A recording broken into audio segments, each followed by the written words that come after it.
just like in the movies. Welcome to SuperWonder Legacy. I am Jared. I'm here with Brit. What's up, Brit?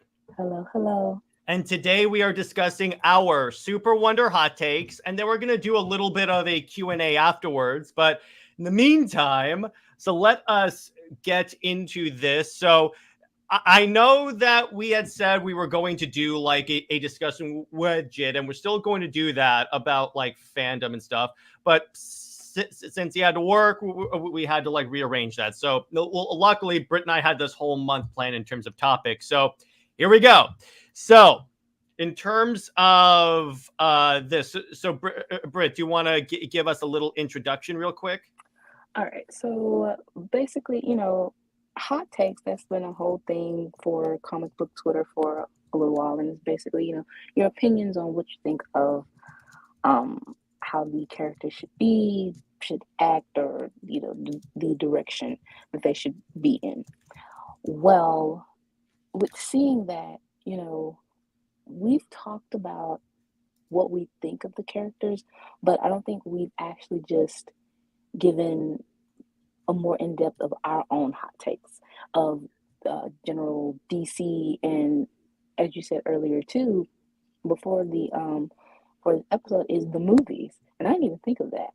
So with this, it's just like giving our opinions, but it's not necessarily I guess not putting our headcanons too as a fact. It's just how we want to see the characters at some point. That makes sense. And some of the well, at least for me, I don't know Jared's yet. I know that he's probably going to have some rile some folks up, but but yeah, I don't think that our hot takes are actually hot. I think that they will be cold takes, but as the Superman fandom, yeah, they wouldn't agree with us being Superman and Wonder Woman fans, so it would be a hot take. Oh boy, yes. And first off, let's say hello to the kind people at home. We've got Cameron and we've got Tevia. What's up, gentlemen? Let us get started, and then after we do the hot takes, we're going to do a little bit of a question and answer session and like just talk about random stuff and like answer your burning questions about Superman, Wonder Woman, Super Wonder, just DC. So again, the way this is structured is that we'll give our Superman hot takes, our Wonder Woman hot takes, and then our general DC Comics hot takes. So it's going to be a very burning hot episode, which first off, there's just one thing I got to do real quick is add this background because I always do this because it makes everything look good from a procedure. And unlike DC Comics, I like to make things look good. So I'm sorry I had to, but I keep remembering all those images. By the way, Brit, real quick, I want to tell you. So there is a character that Marvel has butchered, and it's their Wonder Woman, ironically. Carol Danvers, who is basically Captain Marvel / Ms. Yeah. Marvel. So she used to be like, so the thing about her is that she started off, she was like a character that was trying to learn how to be a better superhero. Then Marvel put a bunch of feminists on the title, and then it turned into the Girl Boss book. Okay, so with feminism, there's categories in the way, the types and everything, and the viewpoints. You can be a feminist. A feminist is supposed to be a very positive thing. And the main, purpose of it is just equality, which we will discuss more in depth with the episode with JHEAT. But yeah, the base of it is just equality and respect of whoever. However, this new generation or the waves, certain waves, they have certain problematic views. And it seems like maybe it's the third wave or the second. I think it was in between. But that is where, like, it became imbalanced. And it's not a woman, feeling like she's better, or feeling like she has to put down a man to be equal or something like that. Mhm. It's or you have to dumb down a man for, and basically that goes with Lois, how even in the Action Comics, Oh yeah. back up how Clark being the second best reporter, because of course that's not his main quote unquote job is to be Superman. So being a reporter is he doesn't actually need it. So of course Lois can take that role as the first. But being that she is now EIC of the Daily Planet, she wants to make herself feel dominant and bossy. So Oh she's my gosh. belittling Clark. Yeah, You know, that's where it gets very like, and it's like I'm like, wait a second. The reason why you are the best reporter, best, is because of your stories on Superman, which you did while in a relationship and knowing he's Superman. So that's a bit of a it's conflict of very interest, if I may hypocritical. say. Which is kind of Exactly. funny when she's talking to Clark about having a conflict of interest. But meantime, so Britt, Right. I'm going to start with you because as gentlemen, I believe ladies first. So Oh, your Superman hot takes, and these ones are actually really, really cool. First one, first one, I know it's a dig against against Jurgens and Byrne and all those people that say yes, it is. Clark is who I am, Superman is what I can do, and I appreciate that. Thank you. Yes, that is my number one. As as you know, someone of color, it just feels like when you want to separate who you are to fit in, it's like you're not being yourself, you're not being true. Mhm. And with all the mental gymnastics and the emotional roller coaster you're putting your own self through to um, be accepted and to, um, I guess, to fit in, it's unnecessary. Because if that certain group or a certain person doesn't accept you for who you are, all of who you are, then that person shouldn't be in your life, period. That's what that is. I love Atchison. Right off the bat, I agree with all of Britt's hot takes on Superman. Thank you. There Thank you you. go, dude. There you go. Oh, hot take. The Drown storyline is a conflict of interest. Yes! Randy, Yes, my man. Oh, yeah. yes. That's so whiz. Are you kidding me?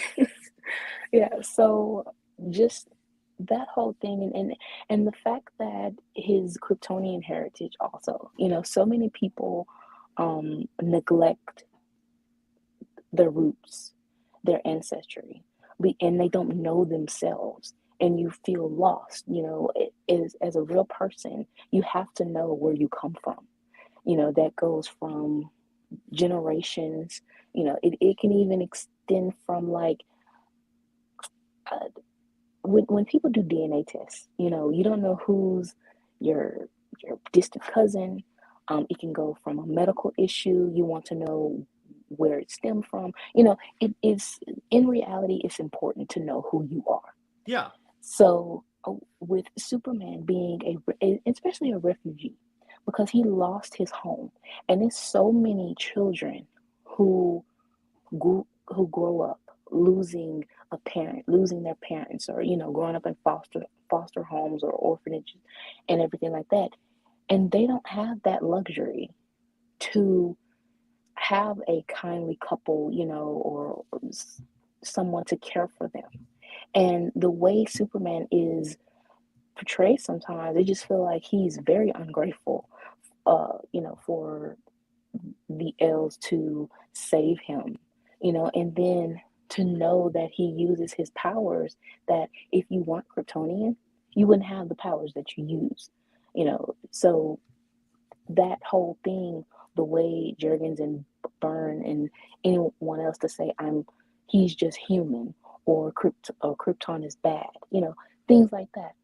I just don't understand how you can have that take as a character, and it's really racist and xenophobic, and I don't know how you can just take a character that was created by two Jewish boys, and just totally dismantle the To purpose of the character. represent immigrants. That's the thing. Yeah, Literally, he was to represent immigrants. And yeah, he's like a modern day Moses. And you say, okay, he can't like exactly. honor his Kryptonian heritage. I'm like, no, sorry. This coming from a dude that called immigrants ungrateful. Yeah, This is why I don't take John Byrne or Dan Jurgens or any of these legendary Superman writers or Mark Waid as an authority on the character. Because yeah, you could write. Let me put it this way. Here's why I don't take like writers who have had these long runs, their opinions very seriously.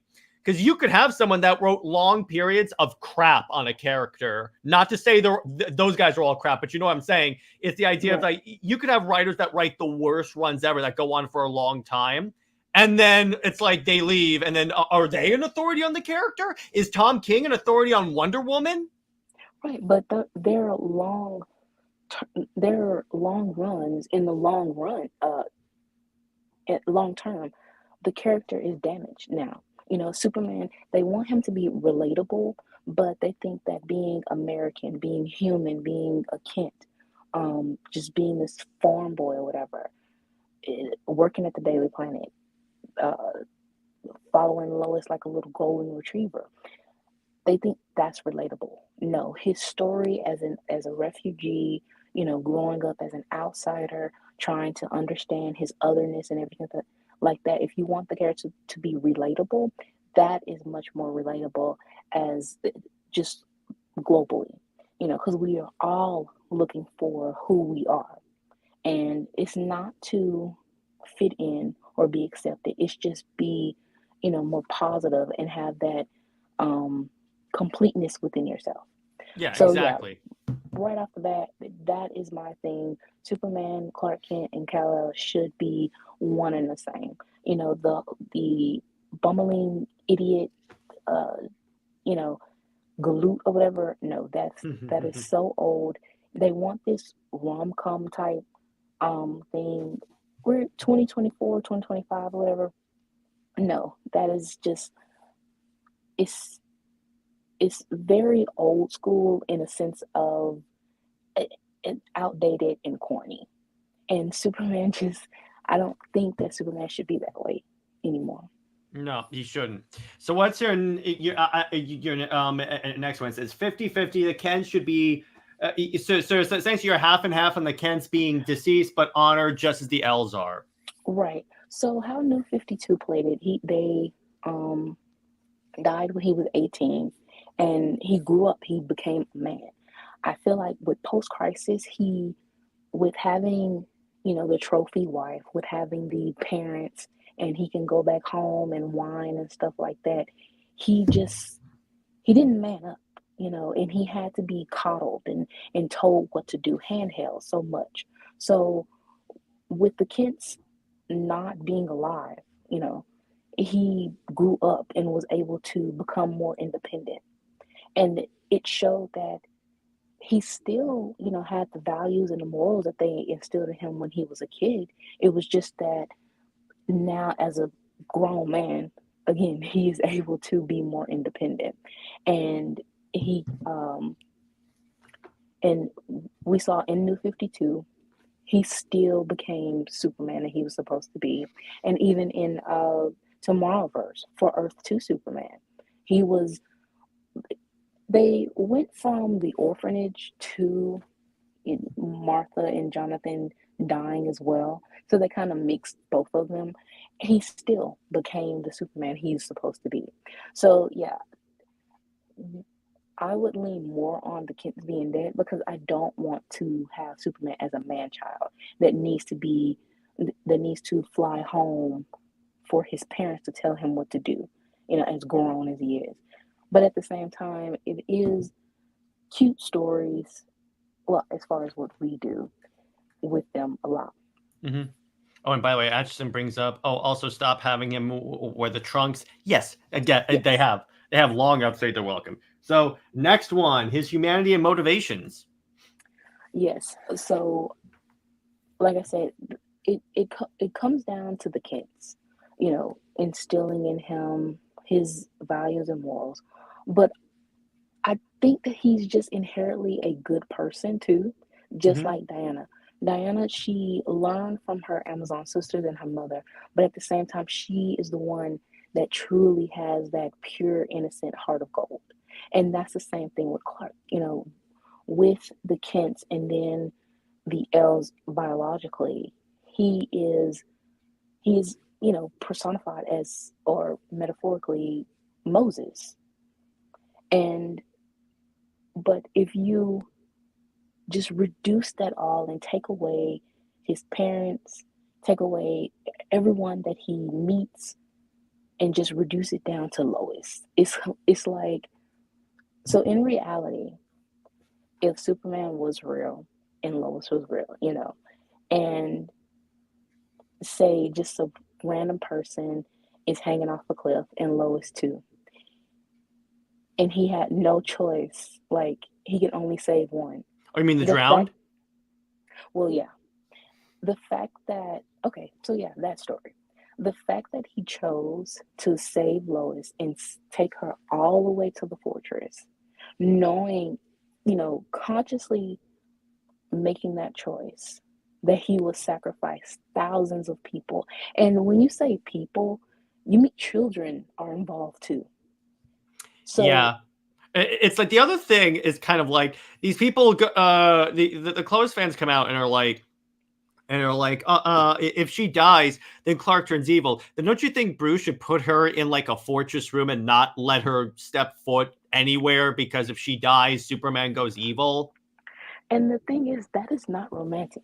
Mm-mm. It's not, because for you to be codependent on anyone like that, again, in reality, I see things, even though it's fiction, and especially how we write the stories, you have, and where stories come from is often um, inspired by, real events. If you watch soap operas, they implement real life situations. Yes, they dramatize it, but at the same time, it's still very much a real situation that has occurred. So, with the fictional characters of comics, it's the same thing. So, when you look at a relationship, you are not supposed to be codependent like that, unless you have some sort of, sense of anxiety, or you have these um, like mental health, um, or a medical condition or something. You know that is that is something that gives you can give a pass to. But if this person is like smart, well, Superman, his IQ level just drops to the abyss with Lois.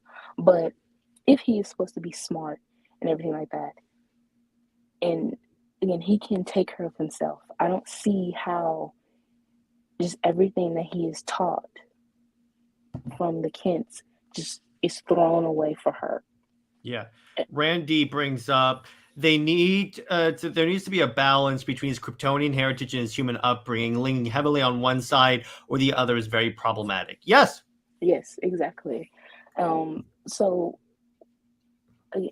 and that, yeah, because if he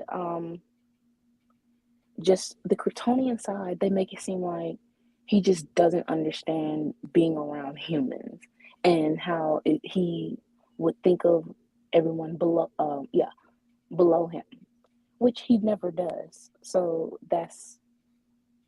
that should be an argument that shouldn't be, but of course the antis, whatever, they will make that. Um, but yeah, to just put his humanity and who he is solely on Lois, like he came to Earth as an adult. He is an Omni Man. He that is that is essentially what you're turning Superman into, Because of which, injustice. right. And again, with the codependency, it's a very toxic relationship, and no one wants to be in that. You don't supposed to be Your partner doesn't supposed to be your emotional crutch. They aren't supposed to um be like this, like a parent. No, I'm not your parent. So just with that whole thing, I don't agree with, and that's why I really would like for her not to be the love interest, because again, her to show that she's important or whatever, they have to dumb him down. And other characters down, because if Wonder Woman Right. can't appear in Superman's books, it's always upstages Lois. Lois, and it's like other characters she has to be practically worshipped. Speaking of putting characters on a pedestal, remember Tomasi said that about Superman, about Wonder Woman, he literally put Lois on a pedestal. Right, that Clark only married Lois because she has a man-made award. Mm-hmm. So, I mean, Diana's reward of, anything she does is life, is, the She smile saved, of children. she has saved the multiverse, particularly after death metal. She has saved all of existence, which is more important than anything Lois will ever do. Exactly. Lois literally only showed up in death metal just for Clark to say, in case I don't make it, thank you. That's it. That's the only time she ever showed up. And then we never saw her again. And then we saw Diana sacrifice her life to save the multiverse. Yeah, that's way better. I mean, Tomorrowverse, Oh, yeah, there you go. Here come the tears. With Crisis, I mean, the way Diana, she made that decision. And Lois, first of all, Lois was only in the first Man of Tomorrow movie and really was annoying. Then she was in Crisis Part 1, which really, she didn't do anything but stand there and hold on to Superman. Like, nothing. No, and I think, well, she was the bridesmaid for Iris, but that's it. So anything that's going on actually helping people, no. And then in Part 3, she just was walking around. Okay, first of all, that's my one question is why is she documenting what's happening and then they end up like basically dying anyway? It basically ends up being rebooted, so there's no reason for that. Yeah, so it kind of like, why did you even have her in the movie documenting and being a reporter when everything in the end rebooted anyway? So no one is gonna whatever she documented doesn't even exist. Because here's why. How do you think Twitter would have reacted if Lois Lane was never in this movie? Even though, by the way, she's not in the original Crisis except for the end, I think. She's there, but she doesn't have much of a role. And that's the thing. They try to find roles for Lois and it's so contrived. And that goes to my next point is that with trying to make her independent, she's not. Rucka having the Lois Lane book, Superman was still in the book. Like he wanted it to be where it's not saying like Superman's wife or Superman's girlfriend, Lois Lane. He wanted it but her book did not sell. Oh yeah, and speaking of hot takes, hey, what's up, JHEAT?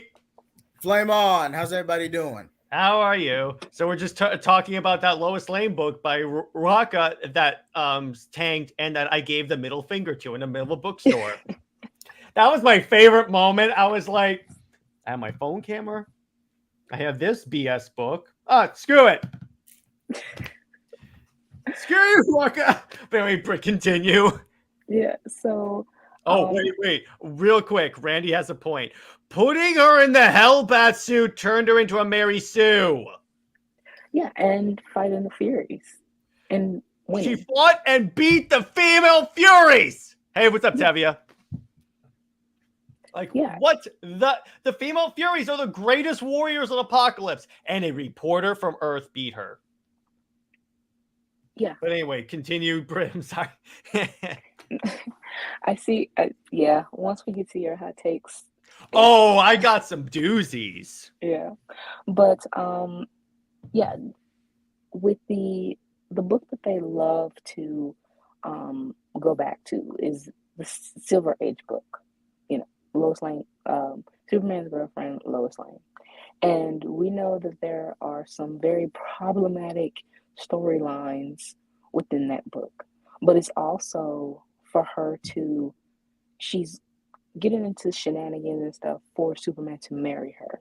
That is the promise of the book. It isn't about her going after stories. It isn't about her, being an empowerment for young girls, being a reporter, even though that would be boring.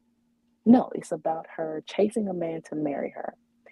Um, we saw in the New 52, without her being the love interest, she really didn't have a role. She was in the background. They tried to make her um, like possessed by Brainiac. They wanted her to be Superwoman for, rebirth. But yeah, she doesn't really have a role unless she is the wife, a trophy wife, or the girlfriend. And it's like that honestly is very reductive, and it's not the empowerment that Lois or Lois fans think that is. If you want her to be an independent character, we need to see her without any romantic ties to Clark. As let us see how much of the best reporter in the DC universe, if she This is can do why. something. This is why, Brit. Here's the simple thing. You literally just have to do this. Here's the way I would do this. JHEAT, tell me if this would work. So if I were to reboot from straight scratch, like New 52 style, I would make it Lois never becomes a love interest. In fact, what she is, at least when she starts off, she sees Superman as the greatest story, her Superman's identity. So she's like, here's how I get my Pulitzer. I am going to expose Superman's identity. So she's constantly like following Superman around, trying to see if he changes the costume. And this puts pressure on Clark because he's like, oh man, if I have to be very careful about this, because if I leave and Lois notices, then she'll put it together that I'm Superman. And throughout the whole thing, she starts as kind of an antagonist. Right. Now, to Jared's point, sorry again I was late, everybody. I was handling some family business and I was driving, but you're fine. But even more so, that goes into my main point. If you're gonna have someone as a very abrasive and arguably vain as Lois Lane, you could make that work to where she's a pseudo antagonist or a durtagonist. If you're apologies if I'm mispronouncing it, if you're using anime terms in that art style, where she's more of a rival or she's a glory hound wanting to make a name for herself. So the way Lois actually is in the main continuity. Though in most versions, Lois has already made her name. She's already established, regardless of her relationship with Clark, depending on which era of comics you're talking about. Mm-hmm. So and that's probably one of the biggest highlights for my adventure. Say what you will about the art style, say what you will about it, but at least the character dynamics are solid enough to where, okay, this is everyone like right out of college, probably in their internship days. Except Lois looks like she's just out of high school or middle school, the way they designed her.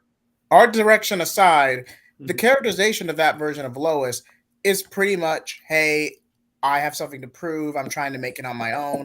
And those are aspects of Lois. I mean, her General Lane being a workaholic and all this other stuff. So all that is there.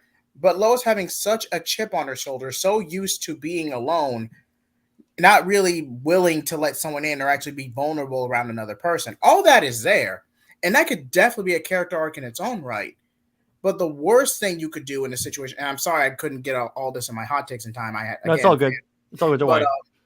But at the end of the day, Lois is very abrasive. Now, if you have her to start that way, like as Jared mentioned, a rival trying to be a glory hound and expose Clark and slowly grow a mutual respect, then you can bleed off the will they, won't they, and then the transition of establishing them as a pairing, if you want to go that route.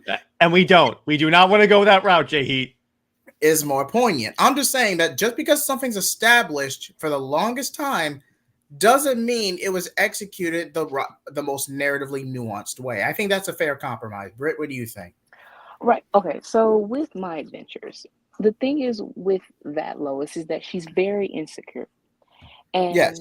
There you go. But it would have been more inspirational if she didn't need Clark as the romantic interest to prop her up. to Oh, the give arc her was that rushed. I won't confidence. refute that. I will not refute that. Not just the romantic arc, but the fact that her self-confidence as a, growing as a woman, she needed another, because she has like daddy issues. And a Lois fan, I've seen the tweets of that. They praise that because Sam wasn't there for her, she has a male figure to like take on that, what she's missing from Sam. So you basically want Clark to be kind of like a replacement in a sense of, filling that daddy issue void. And again, that goes back to Clark being codependent on Lois. Your partner is not your parent. So, you know, that is not what you want young girls to see. So for Lois to feel like she is the boss or that she is confident, you need Clark to prop her up. You need him to compliment her and to say good job or something like that. So no, I don't really like how My Adventures emphasize on her insecurities, and for her to have that confidence, she needs Clark to um give her a pat on the back or something. That's But just not showing the independence, or you are still making her out to be just that love interest. She's not an independent female character. And for me, as a female reader, as a woman myself, I don't that is pretty much why I don't agree with her character. yeah, because here's the thing, at least Wonder Woman can sell a book. And now, granted, they don't sell as well as the other books, but my point is, at least Wonder Woman can maintain a title. So, Brit, I particularly like number 5 here. After about the marriage should have been retconned, like it was kind of planned to, but still. And I love how the reasoning for the New 52, part of it was to get rid of the marriage.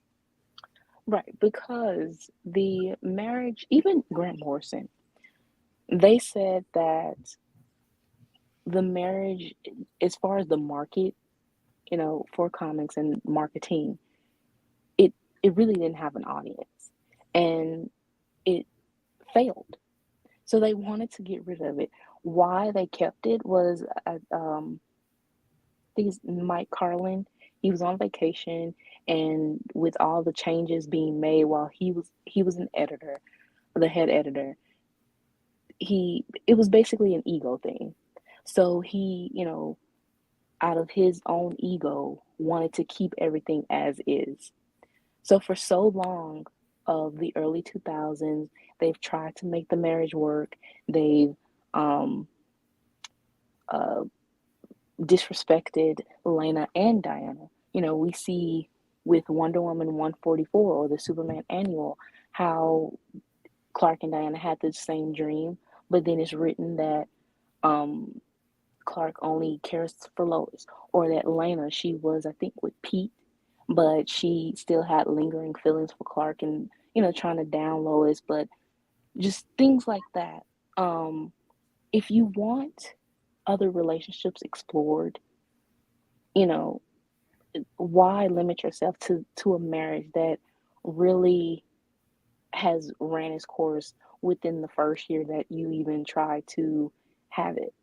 Um, Exactly. But and Cameron brings up a good point. DC disrespecting marriages, say it ain't so. Yeah, that's kind of their thing. They do it with Wally. They do it with, well, Hal has never been married to Carol, so they have yet to do that, which I don't. And Lord knows they've disrespected the Batman Catwoman marriage. So thank you, Tom King / Dan Didio Okay, / whoever the hell made that decision. And Jay Heat's gonna go on a rant. Go ahead. I'm willing to bash Tom King, especially his Wonder Woman book, any day of the week. But more importantly, say what you will about the editorial and 5G and all that.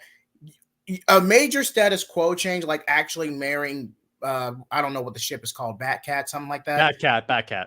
Okay, thank you. Uh, that was especially considering that Catwoman is one of the more marketable heroines because she is, at the end of the day, a Batman adjacent character.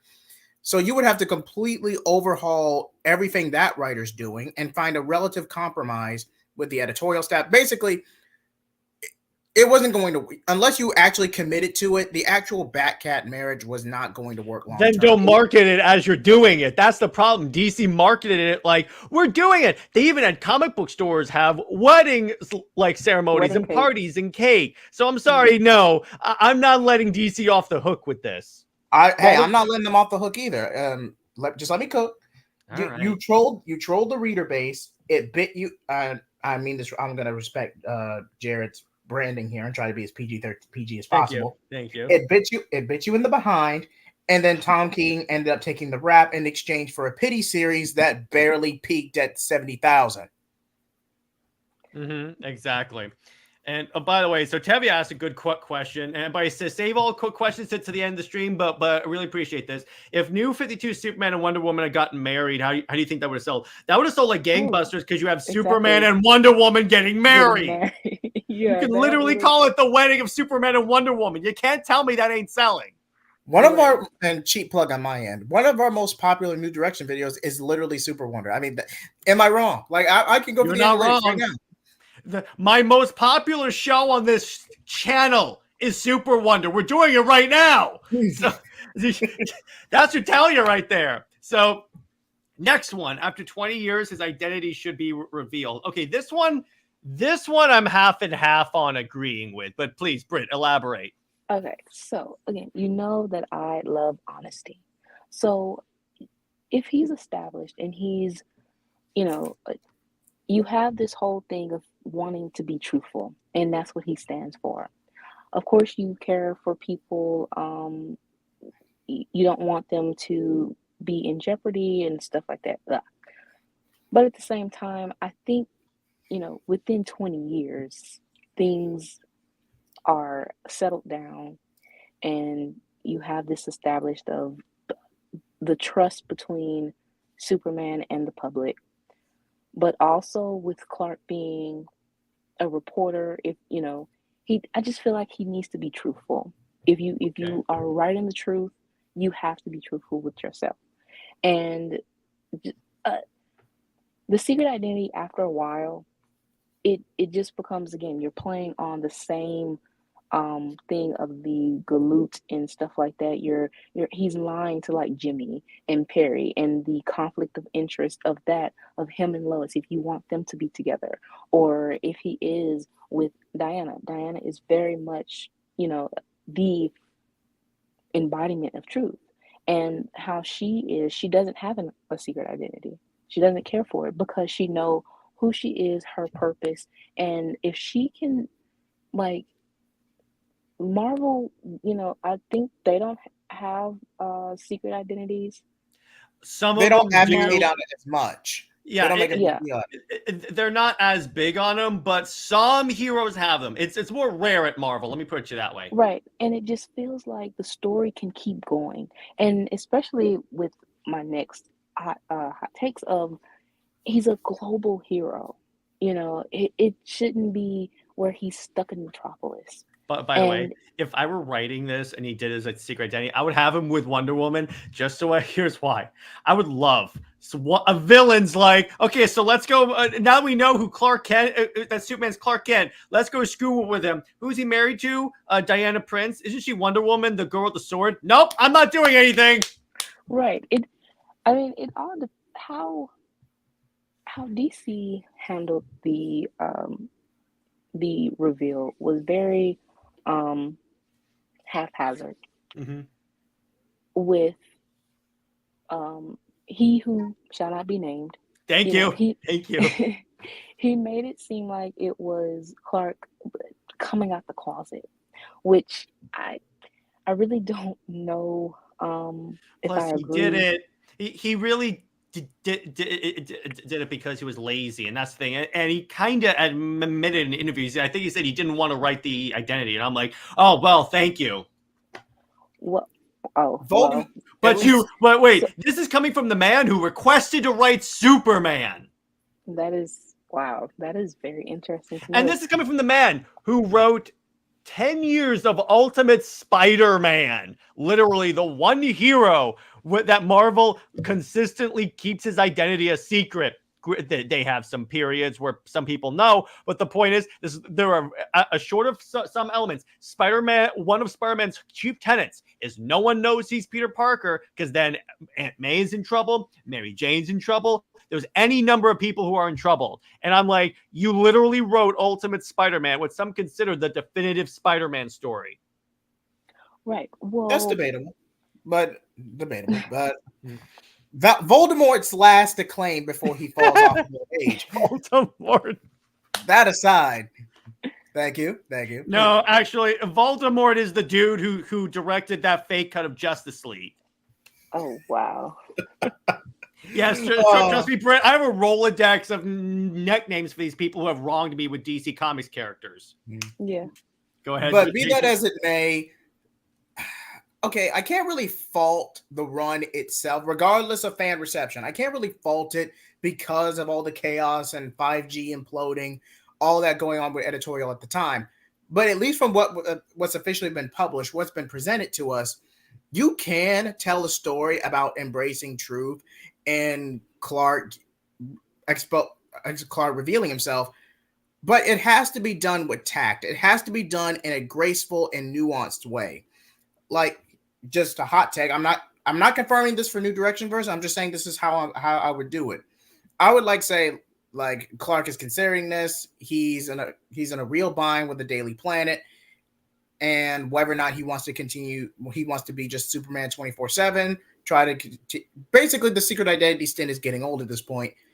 And Perry, Jimmy, all of them are in the conference room, and Clark is trying to come to terms with the decision. And I'm like, dude, this has been you've literally been helping save the city and by proxy the world for about over 10 years at this point. You act like you are a 6 foot tall country bumpkin from Kansas. The closest thing you have to a costume change is a pair of glasses and a suit. Why do you think Luthor keeps targeting the Daily Planet every 2 weeks? This has been an open secret for at least 5 years. Like, you weren't fooling anyone. It's like Bruce goes, a helmet and or a glass. At least I wore a mask, bro. That would be great. And that's the thing. If he, in the 52, he says, well, first, he who shall not be named. Okay, so with that identity reveal storyline, there was no consequences. It was just, yes, everyone just accepted it, and it didn't have the impact it should have had. He had the whole press conference or whatever, but it was made out to be a joke. And yes, you want people to accept him because he has, saved the world 50 million times. And with New 52, that's why he said he didn't want to wear a mask, because he wanted everyone to trust him, to trust his face as Superman. So once he, reveals his identity, it should still be consequences, but, it should pretty much be divided. But he has enough trust that the public will be on his side, at least majority. But that is why the reveal should be at least within 20 years of his career. And he shouldn't be with Lois with it, because it would put her in danger. And that's also why they actually reversed it. I think Philip Johnson Kennedy wrote that, with Batman telling Clark that he was selfish, that he didn't think of Lois and her protection, and of revealing his identity. And it goes back to reducing who he is just to be accepted and fit in for Lois. But she's a supporting character. She is supposed to evolve, around Superman, the main character, not have the main character revolve and and be stagnant around her. I get what you're saying. Well, by the way, I love the way Philip Kennedy Johnson did that, where he goes, if you tell anyone, they get a heart attack. Yeah, I just, that I'm like, whole what? thing is very sadistic, I guess. That was too much. So with how New 52 did the reveal, yes, everyone, there were some people that accepted him because of being Superman, you know, especially with him being with kids and the people of in action of that neighborhood, you know, that sort of thing. You see those little moments because it goes circle from Morrison's action of how Clark was an everyday hero. But then you have the government, the military, the police, and everything, you know, going after him. Or it is some people are protesting against him or something like that, and he has to deal with that conflict.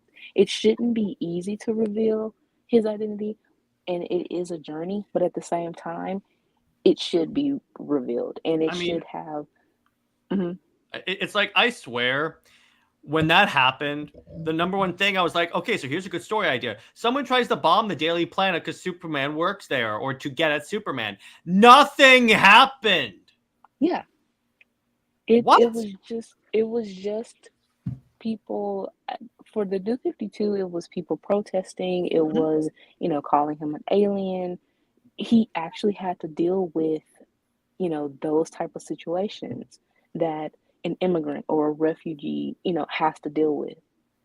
But with the I don't know what era, he who shall not be named, was that Infinite Frontier? No, it was Rebirth. It was at the very It end. was post Rebirth. It was like the Okay, last. still So Tomasi was doing Rebirth, the Rebirth labeled Superman, and then after that, it was just that. DC. Okay, so post Rebirth, that version is like a fairy tale, I guess. It's just a happy ending. Even again, you're putting a fantasy of Lois ending up with in the super woman suit with powers or something like that, you know, and everyone is surrounding Superman as like he is the greatest. And sure, he is supposed to be the greatest hero, but the way Post Crisis and Rebirth just dealt with that for him again to be, you know, fed with a or have everything on a silver platter, it just felt unearned, and it felt like just that whole privileged without the consequences. That's pretty much why the way, you know, they did the reveal there, I didn't like it. Yeah. Truth, I didn't like that story either because of Tomasi and how he just had Clark being a total, you know, want to say something very. Yeah. Put in the private chat, Brit. I'll take no. I'll tell you what. Use one of your colorful ways of expressing it. I'm trying. Being a an alpha an alpha hotel. Let me put it to you that way. Yeah, something like that. Being that way and so just ignorant towards Diana, you know, that just didn't sit well with me, and it felt like he was so concerned of being, you know, having his powers, and if he didn't have the powers he was useless, or that he needed his supporting cast to still prop him up and praise him in order for him to feel still like the hero. And it really came from Tomasi. So that is the only thing that pretty much and the Superman writer, Gene, he was trying to force Clois because he is a Clois fan. So just that whole thing of disrespecting Diana and that those parts of the story I did not like, but I do like the plot of, you know, the showing the consequences. Okay. So next hot take is the global correspondence writer. This one I agree with because it's like, yeah, nowadays no one reads newspapers anymore. Just continuing to advance that whole antiquated thing is just making Superman irrelevant. Yeah, and I also think that if he were to have the identity reveal and still being able to be a freelance writer, why not have him travel, you know, to different planets and bring back stories to Earth, you know, and write about that. You know, there's so much story potential of um Superman being Superman and actually being able to fly out, different planets, different dimensions. And as a reporter, he can come back and write about it and tell stories and let people know about, life beyond. You have scientists in reality trying to find life beyond, even currently. So again, if you want Superman as a fictional character to be relatable, bring, things like that in. Yep, And there's any number of things you could do. Yeah, go ahead, JHEAT. and I just want to go ahead and add this before we move on. First of all, um, okay, I'm just gonna get skip to my main point. But if you really want to prop up Lois and actually give, okay, let's say for example you do want to make her Superwoman, or you do want to give Lois Lane powers. It's cardinal sin, I know, but an ideal scenario like that kind of reminds me of that one Young Justice episode where Beast Boy technically debuted, even though he didn't technically get his powers yet. Oh, I know what you're talking about. Where let's say Lois, there's another, let's say Lex Luthor for the sake of example. There's another brawl between Superman and Lex. There's collateral damage, and Lois is injured by some debris. Clark tries to prioritize her, tries to save her, but and Martian Manhunter's with him. So Martian Manhunter does Superman a solid. Hey, can you can adapt your cells on a cellular level? Could you filter and transmute her blood with a blood transfusion, similar to that episode? I could do it, but there's a chance that she'll inherit powers because I'm still a Martian at the end of the day. I'm just matching my blood type to hers, so to not risk rejection. So there's a chance she could inherit powers, and she might not know what to do with them. So she becomes the lame Manhunter? I would have gone with Lame Hunter, but that's besides the point. Lame Hunter, that's way better. That's way better. Continue on. And then you could build up, oh, Lois survived this injury. Clark reveals himself to her if he hadn't already. And then it's more of an arc about Lois actually emboldening herself as independent, more beyond her insecurity, beyond her baggage. And then as Clark is actually helping her with her powers, they help build that bond both in and out of the office, which helps cement the relationship a little bit easier for modern reasons. But JHEAT, we don't want to cement that relationship. I'm just saying, if you're gonna make that argument, because I remember don't encourage them. Think about the children, sir. What is wrong with you, man? Oh yes, the poor children. What the a poor waste. Children that don't want Superman with a really mean person. So continuing on. So I think I know where you're referring to, the more of a global universal hero, Brit, but I'll let you go ahead and outline it.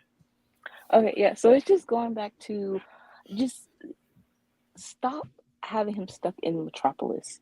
Like if you want Metropolis to be the city of tomorrow, it doesn't feel like that. It feels very much like it's stuck in the 1960s or something.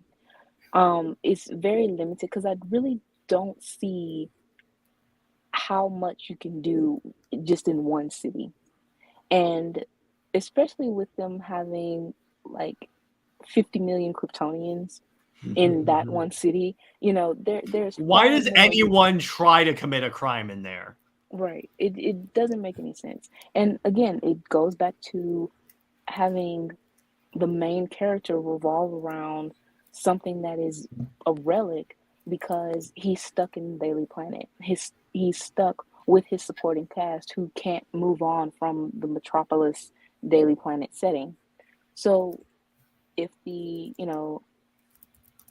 again, for more storytelling, have Superman, and he doesn't have to be just with the Justice League. And I know they try to have Superman more out in space and everything, but you have fans where they're like, where's Lois? No, she doesn't have to be in every story. No, she doesn't. With Kennedy's, War World story, he had so many Lois fans asking, when is Lois showing up? When is Lois showing up? How is she going to show up in War World? Right. And again, you are putting her on a pedestal where you can't have the main character, which is Superman, do what he's supposed to be doing. It's not called Lois Lane comics. It's not called Clark Kent comics.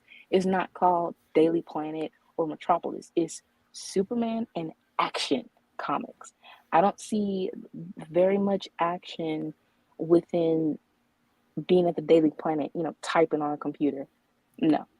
So, yeah, I would much rather for Superman to be a global hero also with still he is supposed to be a metaphor as Moses, and seeing him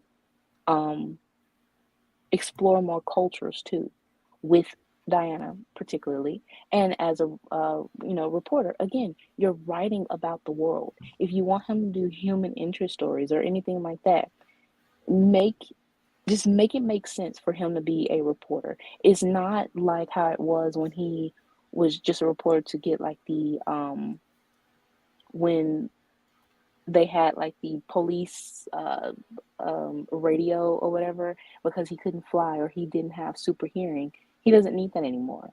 But if you want to keep him as a reporter, at least make it make sense of having him just write stories about different cultures or something. Yeah, exactly. And and Randy. Yeah. I just want to acknowledge Randy's comment right quick. Wait till you see our New Direction versus World War saga. You are in for a treat, my friend. And yes, that would be a good. I get they wanted to put the Authority, and Wonder Woman was dead at the time. Dead as it, and it was actually kind of cool seeing Hippolyta on the Justice League. But besides that, it was written by he who must not be named, so I must not speak about it.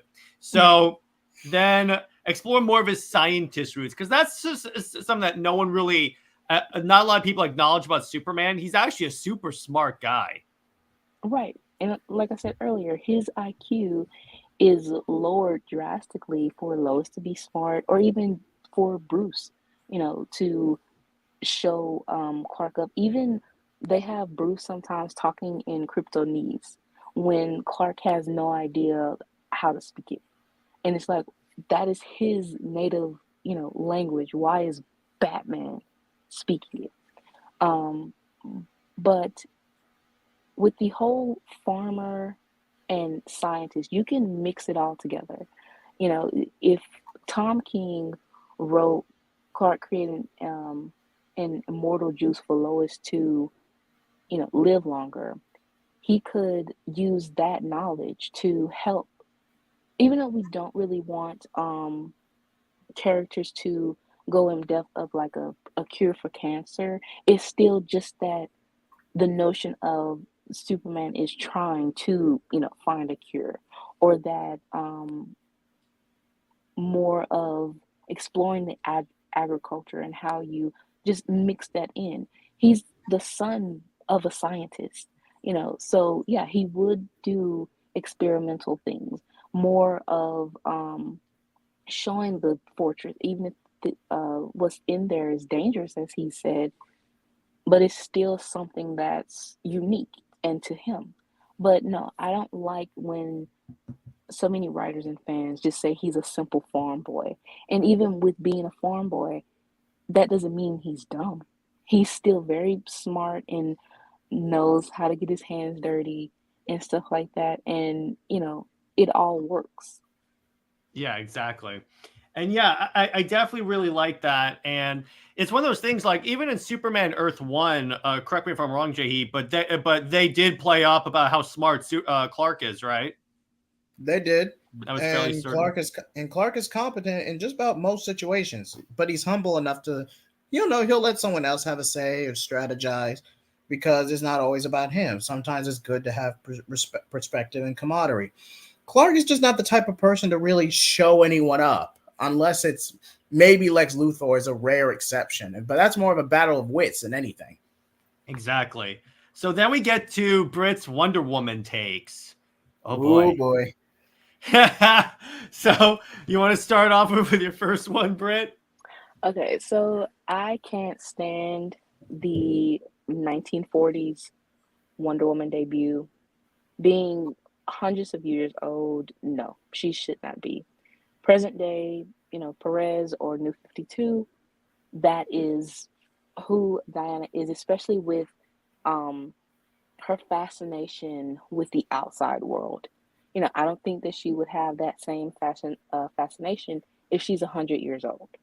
So, and being so young, she's always been 18. Coming into the outside world. So that's her age. But yeah, and also her supporting cast. If you're gonna have her 100 years old, then you have to have Etta, and you have to have Steve, and anyone else be that old, and they die off, just like DCEU.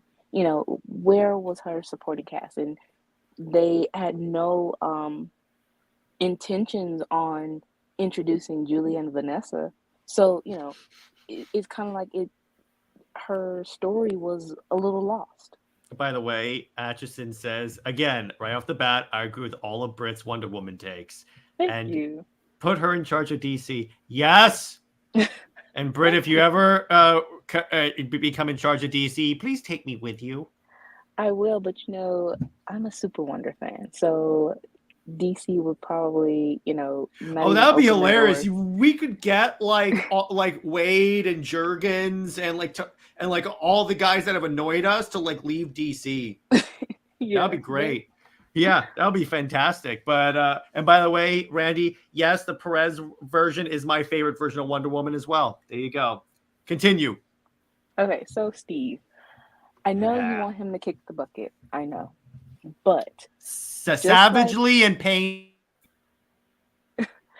Just like with Lois, they don't have to die, especially because you have storylines like Injustice and their humanity being, linked to them. If, like, it seems like what Tom King is going to do, which have Diana miserable and, sulking because Steve is this great love that's dead now, even though they weren't even together. Yeah, he doesn't have to die. But what Perez did, though, and she's not a Disney princess where she falls in love with the first guy she meets. But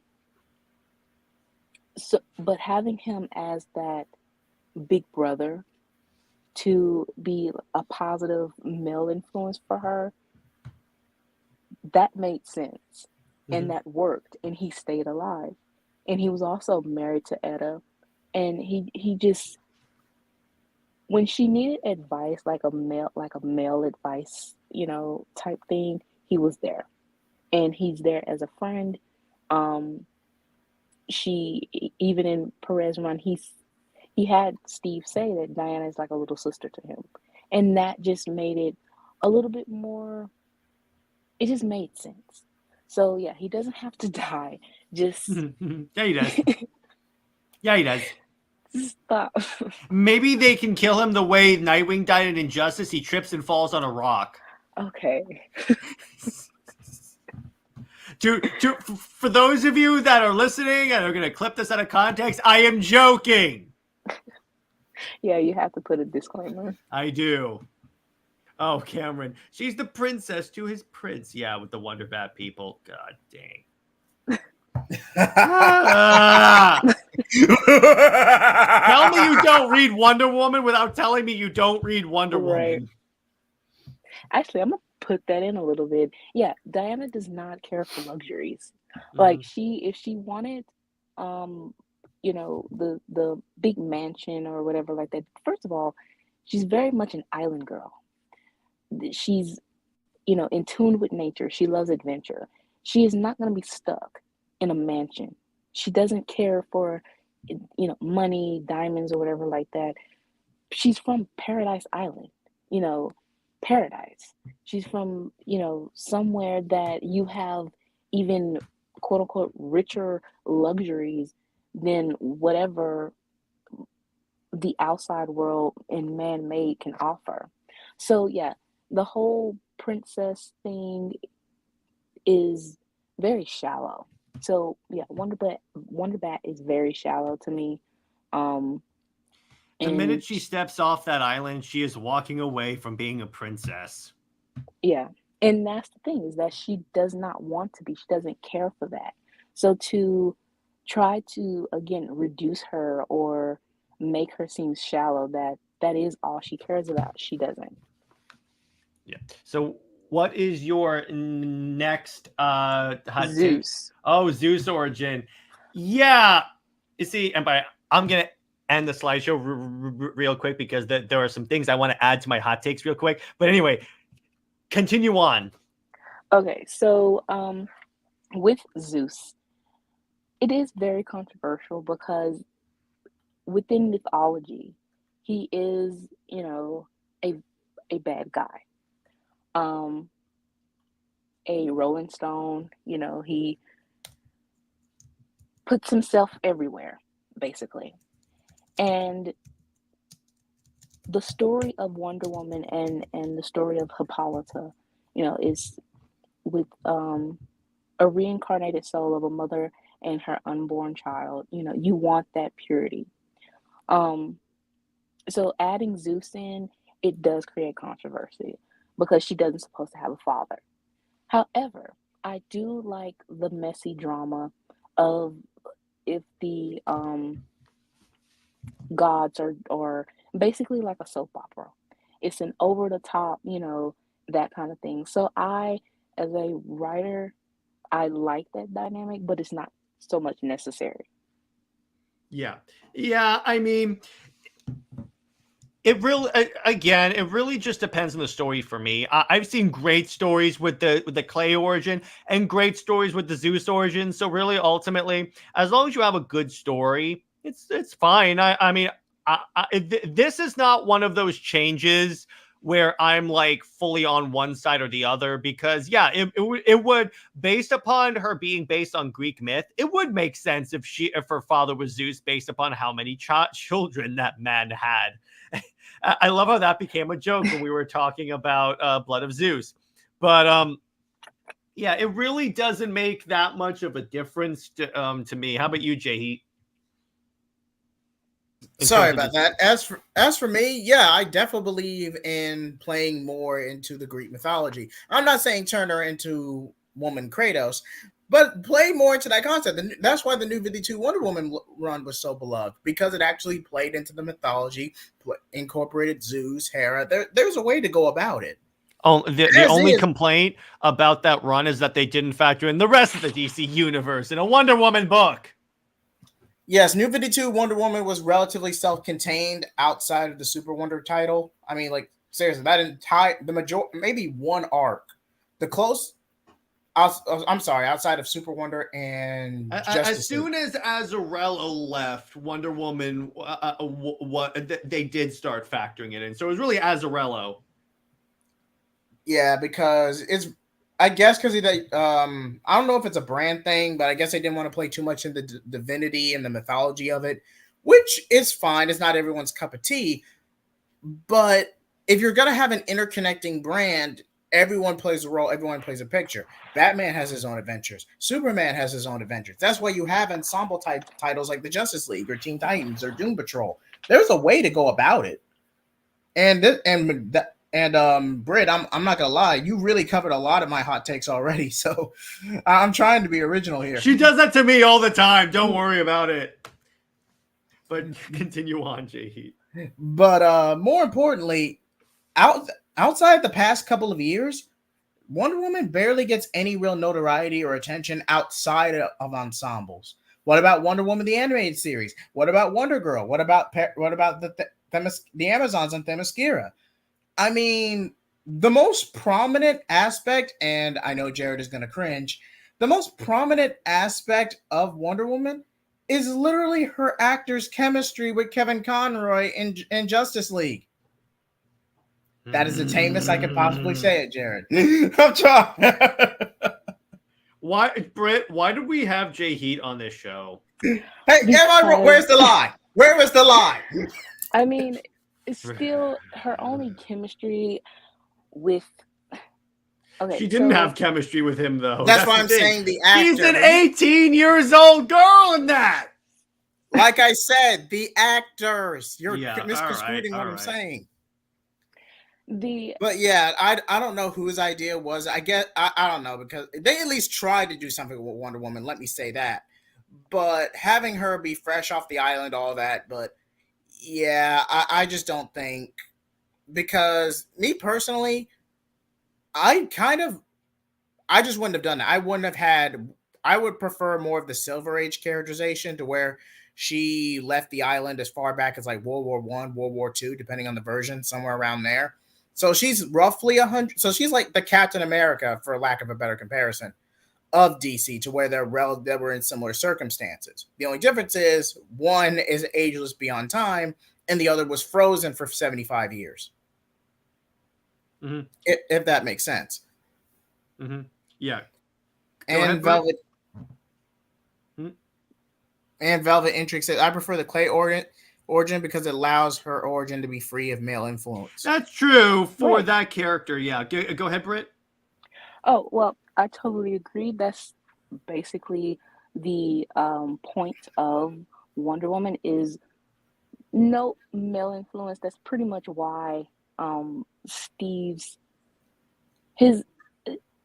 with Diana leaving the island, her motivation should not be because she wants to follow this man off the island.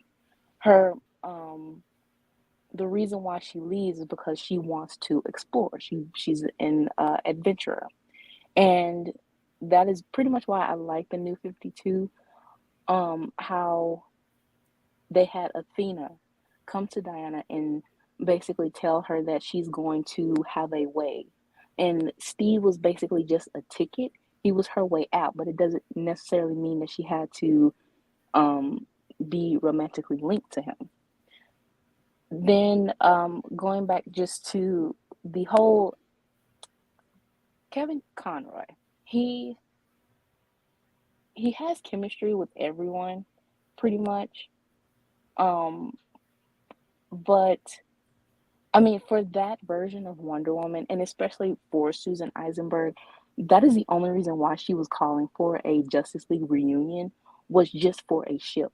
She did not care for Diana, her character development. Even though she herself has said it was never the plan for Diana to end up with Bruce. So yeah, she basically just wanted the ship to be played out. But yeah, if you have no reason, if you just want flirtation or whatever, I mean, how again are you see this character as supposed to be female empowerment, but yet you have her romancing or whatever as an 18-year-old. Bruce, his timeline or whatever, he's like in his mid-30s to 40s at this point. Yeah. And I'm like, yeah, she is of age in terms of man's world, but it doesn't make it any less creepy. Right. So going to the next one. Her immortality. Again, I don't want her 100 years old, because like we saw in the Tomorrowverse, of her being, she can't be miserable about it. She's supposed to celebrate life. She's supposed to be free. But and I got an idea. Of course she did. So if you have her that old within the time that she's met, the Justice League and everyone else, she becomes tired. She becomes just like a shell of herself. So if you want her to be immortal, you start present day, and we go from the time of immortal Wonder Woman. And that story, I love it so much because it shows, it circles back to, if you go with the Clay origin, Diana was, created of Earth. She, and with the gods breathing life into her, but she is a woman of Earth, literally. And it's kind of like, what's actually kind of interesting is in Catholic doctrine, there is this idea that like the Virgin Mary was born via an immaculate conception, meaning that she was just essentially her mother just was pregnant. And the thing about it that actually, so it's kind of a similar concept to this, in that obviously Hippolyta never, going by the clay origin, never did anything with a dude. So it kind of works with that. She did. She was just, yeah, but I know it's like, barren. like this way, Wonder Woman was not the product of that. Right. She was a barren woman. She could not have kids. Mhm. So, but with Immortal Wonder Woman, the fact that at the very end, for Diana's life cycle, basically she birthed another world and another universe, after when she dies. So it, like I said, it goes back to a full circle. And again, Tomorrowverse did the same thing. Because of her immortality, she is able to birth another universe or another Earth, while she is literally born of Earth. So it's 50-50 on the immortality of that if you go with the Immortal Wonder Woman storyline, but no, I really don't care for her to be until the end of time. Even Clark either. They can be like 1,000 years old, with the Legion, by the time the Legion begins. But, let them go ahead and die off within 1,000 years instead of just until the end of time. Unless, again, you do the Immortal Wonder Woman storyline of her purpose is to birth another universe. That works. I like that. Next up should be an ambassador and educator first and foremost. Yeah, and here's the I definitely like that. And that was a ding on New 52 Wonder Woman, is that she didn't really have that. And I definitely really enjoyed, like, there are plenty of issues like in Hikatea when you see like a day in her life and there's like 18,000 things she does per day as an ambassador. She speaks at the UN. Then you have the very lazy romance with Trevor Barnes. I'll explain in my hot takes why that's very lazy. Brit kind of knows why I say this, but I'll bring that up later. Then you also get like her being a teacher and like an ambassador that's kind of more in line with like her mission as champion of the Amazons. Don't you think? Exactly. She is, her reasoning of going to the outside world is wanting to explore, wanting to learn, but she also wanted to teach, the Amazon ways. So, and with her wanting to explore different cultures and be an advocate for equality and actual feminism of what it's supposed to mean, that is why she became an ambassador. And as far as education, educator, with her being with Julia and Julia teaching her English, and Julia being a professor at Boston University or Harvard, that's pretty much what inspired Diana to become like an assistant for her to transition into being a professor as well. So yeah, I just love that, and it pretty much speaks to Diana's whole purpose of coming to the outside world. Yeah, and then we get to her ability to be a healer and want to redeem villains. Oh my gosh, I know what you're referencing with this. And by the way, Brit, you stole one of mine. But because here's the thing, issue 10. All right. Tom, I think it was 10, right? For Tom King's Wonder Woman. Yeah, it was 10. So they did the whole Cheetah thing. So they brought in Cheetah. And of course, people thought, oh, he's going to put Wonder Woman with Cheetah. He's not. They're never going to make Wonder Woman bi. See my hot takes. But the thing about that is the enemies to lovers thing, and Cameron brings up a good point. It's like, it's the most overused, and honestly, with Cheetah particularly. This is a woman, by the way, Cheetah, who has murdered Amazons, first off, killed Aphrodite. And before you say, oh, that was just the spirit infecting her. Actually, no, in the previous origin, it was her that infected and like corrupted the spirit. So, I actually read the comics. And it just doesn't work. And plus, again, this gets into my problem that I'll bring up next episode when we hang out with Jib. a lot of Wonder Woman fans seem more interested in who she sleeps with than what she does as a superhero. Right. Okay, so Diana, she wants people to have change. That's pretty much what the lasso of truth is, not only to bring out the truth from the lie, but also to like help people and rehabilitate them, to redeem them and have a change of heart. But her ability of that just does not mean it has to go into the romance angle, especially with Cheetah. How Cheetah is a manipulative. She's a murderer, and she wants to kill Diana. She's jealous of Diana. That's the whole dynamic. She became Diana's friend not on good intentions. Minerva was never a good person. That's the thing. She didn't, befriend Diana to actually befriend her. She wanted to know, the Amazons. She wanted to even find like artifacts that can make her rich or something like that. And that goes to the Wonder Bat ship too.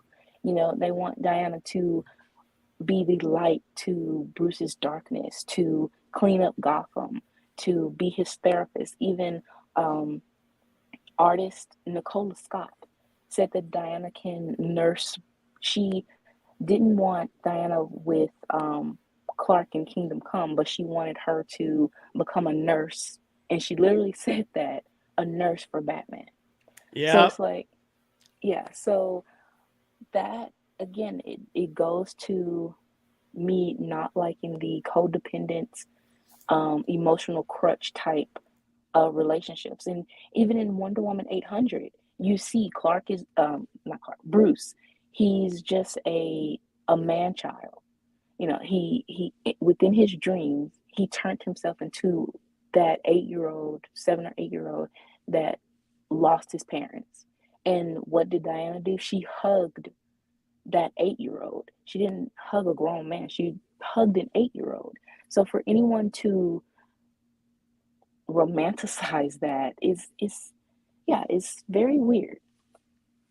Yeah, yeah, exactly. Where with the Superman story, that was literally the next one, they're hugging each other very, like, JHEAT knows how much this annoys me, because when we just got off a stream talking about the Wolverine movie, and at the end of it, for fun, we watched Brit. I showed you the trailer for the New Warriors thing with Snowflake and Safe Space, right?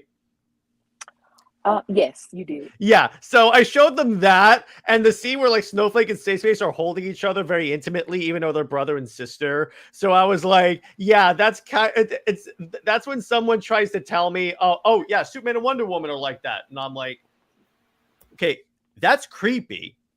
And when you look at the way Superman and Wonder Woman are holding each other in Wonder Woman 800, I know this because I have a buddy of mine. He runs the website for Comics League, and I showed him that, and he goes, wait, when I told him people think that's platonic, he was like, that ain't platonic, bro. That is not platonic. The way they're hugging each other, the way he says so beautiful as he is staring into her eyes. And let's not forget, JHEAT, did you ever hear this? In the Clunrad one, Brit knows what I'm talking about. There was this thing where the Trinity is stuck on the Watchtower.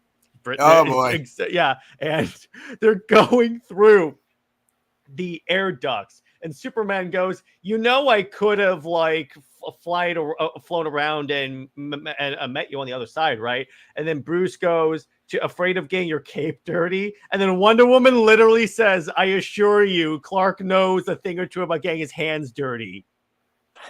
The I assure you is the key sentence there. And I'm like, and I love how Michael Clunrad was like, how Conrad was like, oh, I'm trying to keep it ambiguous. And I'm like, in what way is that ambiguous? I don't understand this. I know I bring this up every week, but just because that is very like, I know what he's doing slyly, but I'm like, that is not ambiguous, dude. Right.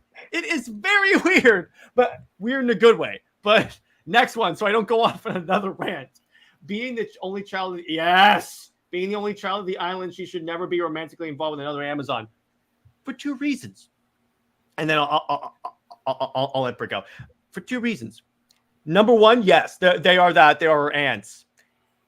Number two, yeah, if she's the only island, this amounts to, yeah, a certain, I can't say the word because it's YouTube, but you know what I'm trying to say. Go on, Brit. Yeah. Mm-hmm. Exactly. I mean, they watched this baby. They raised her. So you're basically like, in a sense, it's grooming. Yeah, it kind of is. And particularly the way Greg Rucka wrote it in Rebirth, that implies she sleeps around. Yes. And I'm like, it's kind of funny. Back then, before I knew all that, before I thought about all this stuff, let me put it that way, I was like, okay, that makes sense. Then when I really think about it, I'm like, oh my God, how did no editor think of this? Yes. And the fact that it was so like Rucka wanting to be established that, you know, Diana, yeah, she's been around the whole half the island. And they literally have a scene where she emerges from the water all naked. The other Amazons talk about. I thought her and Cassia and this, they name off Amazons, and I'm like, and that really is not Diana, because she is very much within a relationship. If she is romantically involved, it will be just that one person, you know. And for you to just think that she is a free spirit, as in she loves life, but not like that. She isn't that much of a free spirit. In fact, Brit, have you ever heard of the comic book storyline called Why the Last Man? Didn't that turn into a show? It did turn into a show. So the reason why I'm bringing this up, and shout out to Nick from the Phoenix Press for bringing this up. So he and I were talking about the whole Wonder Woman being bi thing, and the thing, and about the Amazons and stuff. Yes, Ashton brings up a good point. The Amazons of Greek mythology weren't lesbians, so this whole thing there. But anyway, so the basic plot of that is that every man except for one is like wiped out. It's just inhabited by women and one man. So this dude shows up at the prison. Apparently, these dudes, the last guy shows up at like this compound run by women. Some of them are together, some of them are not. And then he goes, "Wait a second, I don't understand this." And then someone goes, "Just because we're all women does not mean we all know how to pleasure women." Let me put it to you that way. They use a very much more explicit term. But it was basically that idea. And when Rucka said, of course it's an island of only women. And I'm like, A, I guarantee you there'd be at least one straight person. And two, how about people that don't have any sexual attraction? How about the asexual people? How about the bisexual people? You're telling me that they all have to be lesbians? And you're the dude, by the way, that has two women, both of which contain very problematic stuff. Wow. That's my point there. And also the Amazons were not like really like, actually they weren't all lesbians or really at all.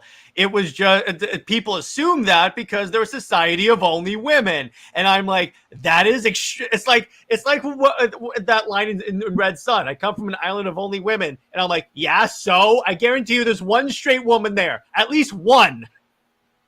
Right. It really just generalized them, and it's very sexist and misogynistic if you want to, really look at it.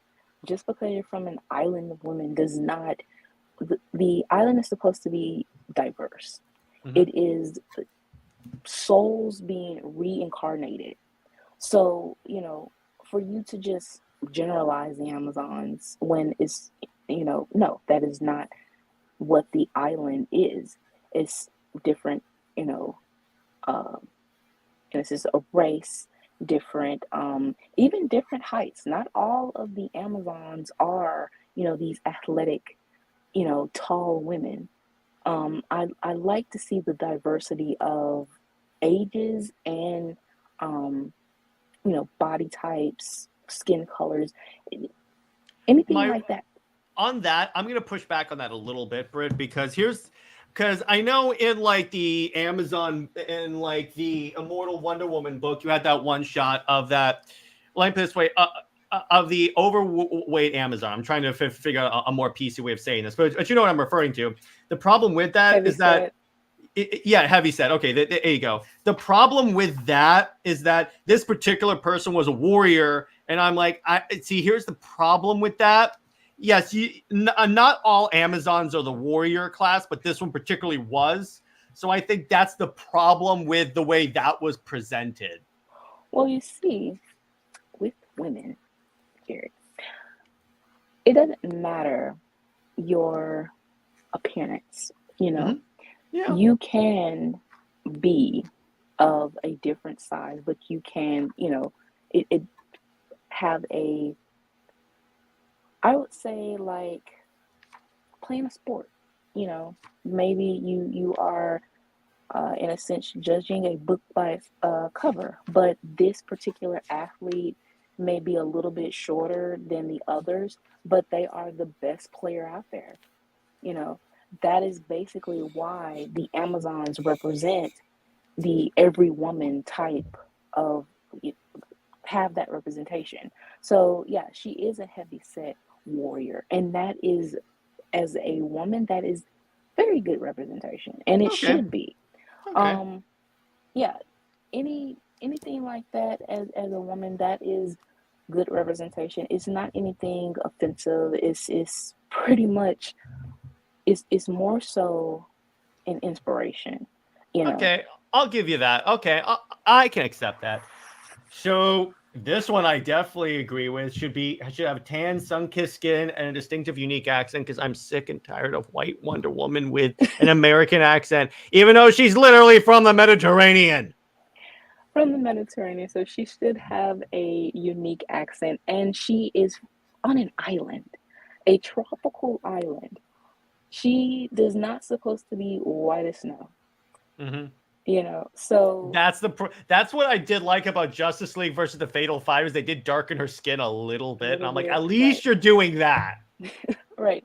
Even in comics, they, you know, I think it pretty much started, well, it varies from time to time, even in post-crisis. Pre-crisis, it was definitely Diana looked like Snow White, but within post-crisis, they, over the years, you know, they darkened her skin a little bit. New 52 was a little bit fairer. I think Tony's art, Ed Benz gave the colorists for their art, gave Diana a little bit more darker skin. Then Rebirth kind of stayed aligned with that, and I would say recently she has been a little bit lighter. A little bit. And by the way, real quick, in the Phil Jimenez run, in the issue where like Wonder Woman hangs out with Lois Lane during the day and somehow does not scratch her eyeballs out, there's this scene where Lois is describing Diana, and it says here, even when she's not in the room, you can feel her. It starts with the voice, not sing-song, but still melodious, alive. Accent with just enough Greek to be exotic. So right there, they're telling you she has a little bit of a Greek accent. Right. And I do not understand why, just because it's saying that she has an accent, you don't have to write her as if she can't. Oh yeah. Properly. It's the Tom King run where he writes her like she's Starfire from Teen Titans. Yes, and very robotic. Like, why is she talking robotic? She has a very natural, you know, alluring voice, but she knows how to formulate a sentence. Well, here's what you gotta understand, Brit, and JHEAT, back me up on this. That's just how Tom King writes most of his characters, where everyone has a robotic voice, because Tom King writes that everyone has emotionally stunted kids. Is that correct, JHEAT? That is correct.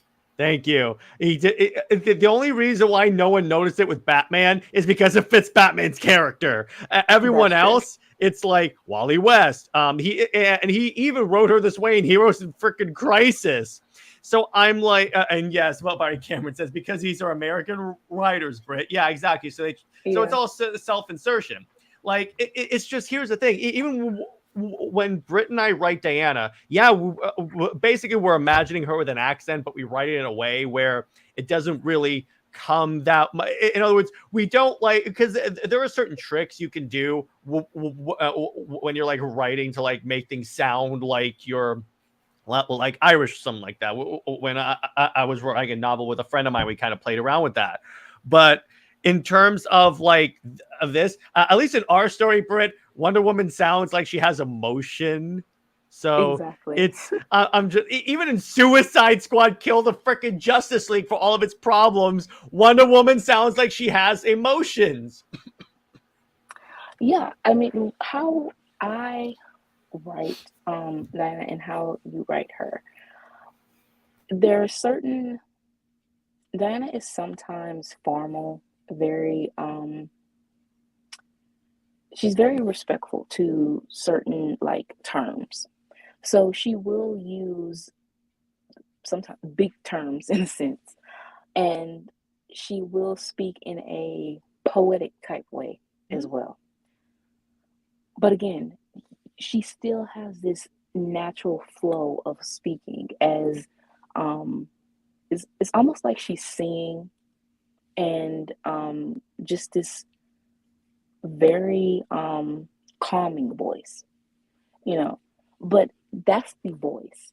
Her her dialect and the way Tom King writes her, again, is very robotic, unemotional.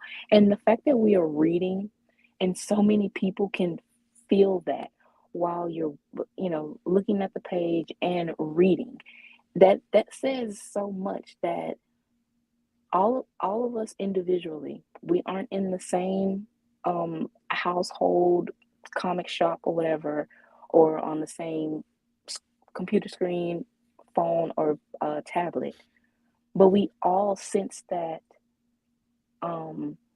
unemotional and such a even a kind of like a stoic type voice Tom King is trying to give her. He wants her to have the accent, but that doesn't mean that you have her dialect and her the way she again formulates, or her inability to formulate a sentence. If anything, that's very xenophobic. Right. That isn't showing that she's a girl from an island. That's just not what that is. It's like a lot of the times in the X-Men books when they write Emma Frost, because I think she kind of in the comics is implied has like a little bit of a British accent in there, but they don't necessarily like change the dialogue to make it sound like that. It's just like, yeah, she speaks like, it's essentially someone saying, "Oh, you have a nice British accent. There you go. That's all you need." Or like the Jimenez run, all they say is that she has a little bit of a Greek accent in there. So the readers, when they're reading her regular dialogue, can like, okay, if you, I can kind of imagine what that sounds like. Me personally, I put Gal Gadot's accent for obvious reasons. See my hot takes, but it's kind of in that sense. It's like, I get what they're going for, but I really hate it when a writer that doesn't have the accent tries to write what the accent sounds like. And I'm like, I'm sorry, you're just making her sound like an emotionless robot, i.e. a Tom King comic book character. So Right. then we have, oh, this one's the best, Brit. This one I actually laughed because I remember all the debates. She should, using a sword is fine, especially when it comes to bigger battles.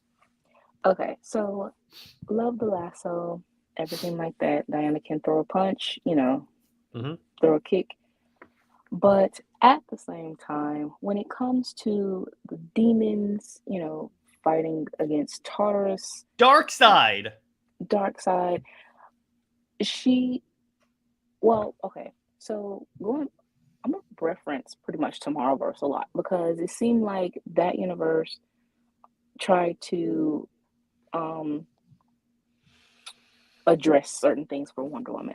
So when she was fighting the shadows, she was fighting them with a sword at first, but she was told that in order to really, faster of defeating them, she had to use the lasso because it glows, the light of the lasso. That works because the light of the lasso will, defeat the shadows. However, when she is going up against demons, she needs to hurry up and start chopping heads off. There's no need to, use the lasso and, I don't know the effectiveness of a lasso with a demon. And she can punch them all day long, but a demon is still going to wake up or whatever and cause more chaos. So if these are the same people. These are the same people who say that Linda Carter's Wonder Woman is the definitive Wonder Woman. I see where they're going for, because that show really didn't have her with a sword or shield. But at the same time, did we see Linda's Wonder Woman dealing with demons? No, we never saw her dealing with anything of the scale, probably for budgetary reasons. But even Wonder Woman in the DCAU occasionally used a sword. It's all a matter of using the appropriate tool for the job. Exactly. That's the way being a warrior is. Right. And even with that, the warrior aspect, and you probably have that in your hot takes, but the warrior of peace is it's not a contradiction as Tom King wanted to put it. Oh my God, yeah.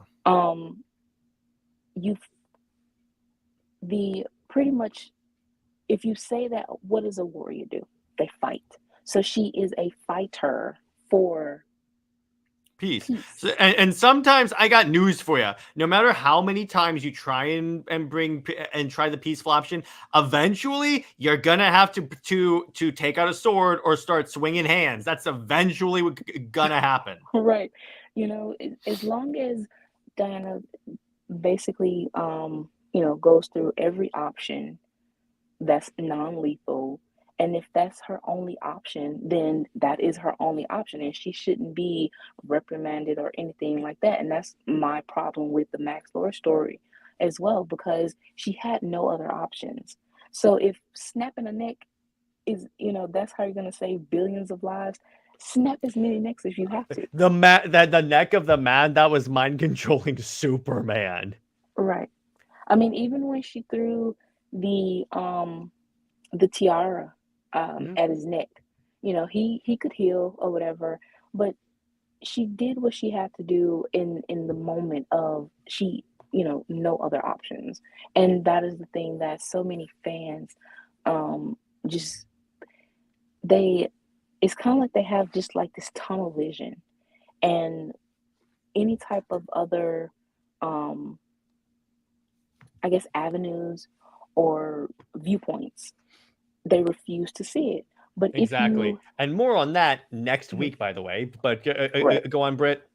But if you actually just look at the broader picture of the story, and yes, the fallout and everything like that was a mess, but just the potential of the story, Diana had no other option. And with the the decision she made, it was the right one. Exactly. So now for your last Wonder Woman hot take, the Wonder Girls in the Amazon should have more positive, active roles in Wonder Woman books. Well, that's true. And Brit and I talked about something like this a little bit with like number 2. And then before we went live, it's the idea that like Wonder Woman should not be alone. She's constantly alone. And even Tom King had to be convinced by the fans to bring in the Wonder Girls. And he's making a big deal. Oh, in these next few issues, I'm going to have like a lot of Wonder Girls. And I'm like, dude, stop treating it like it's like the biggest like new thing to happen to Wonder Woman. Just have the freaking girls in the book.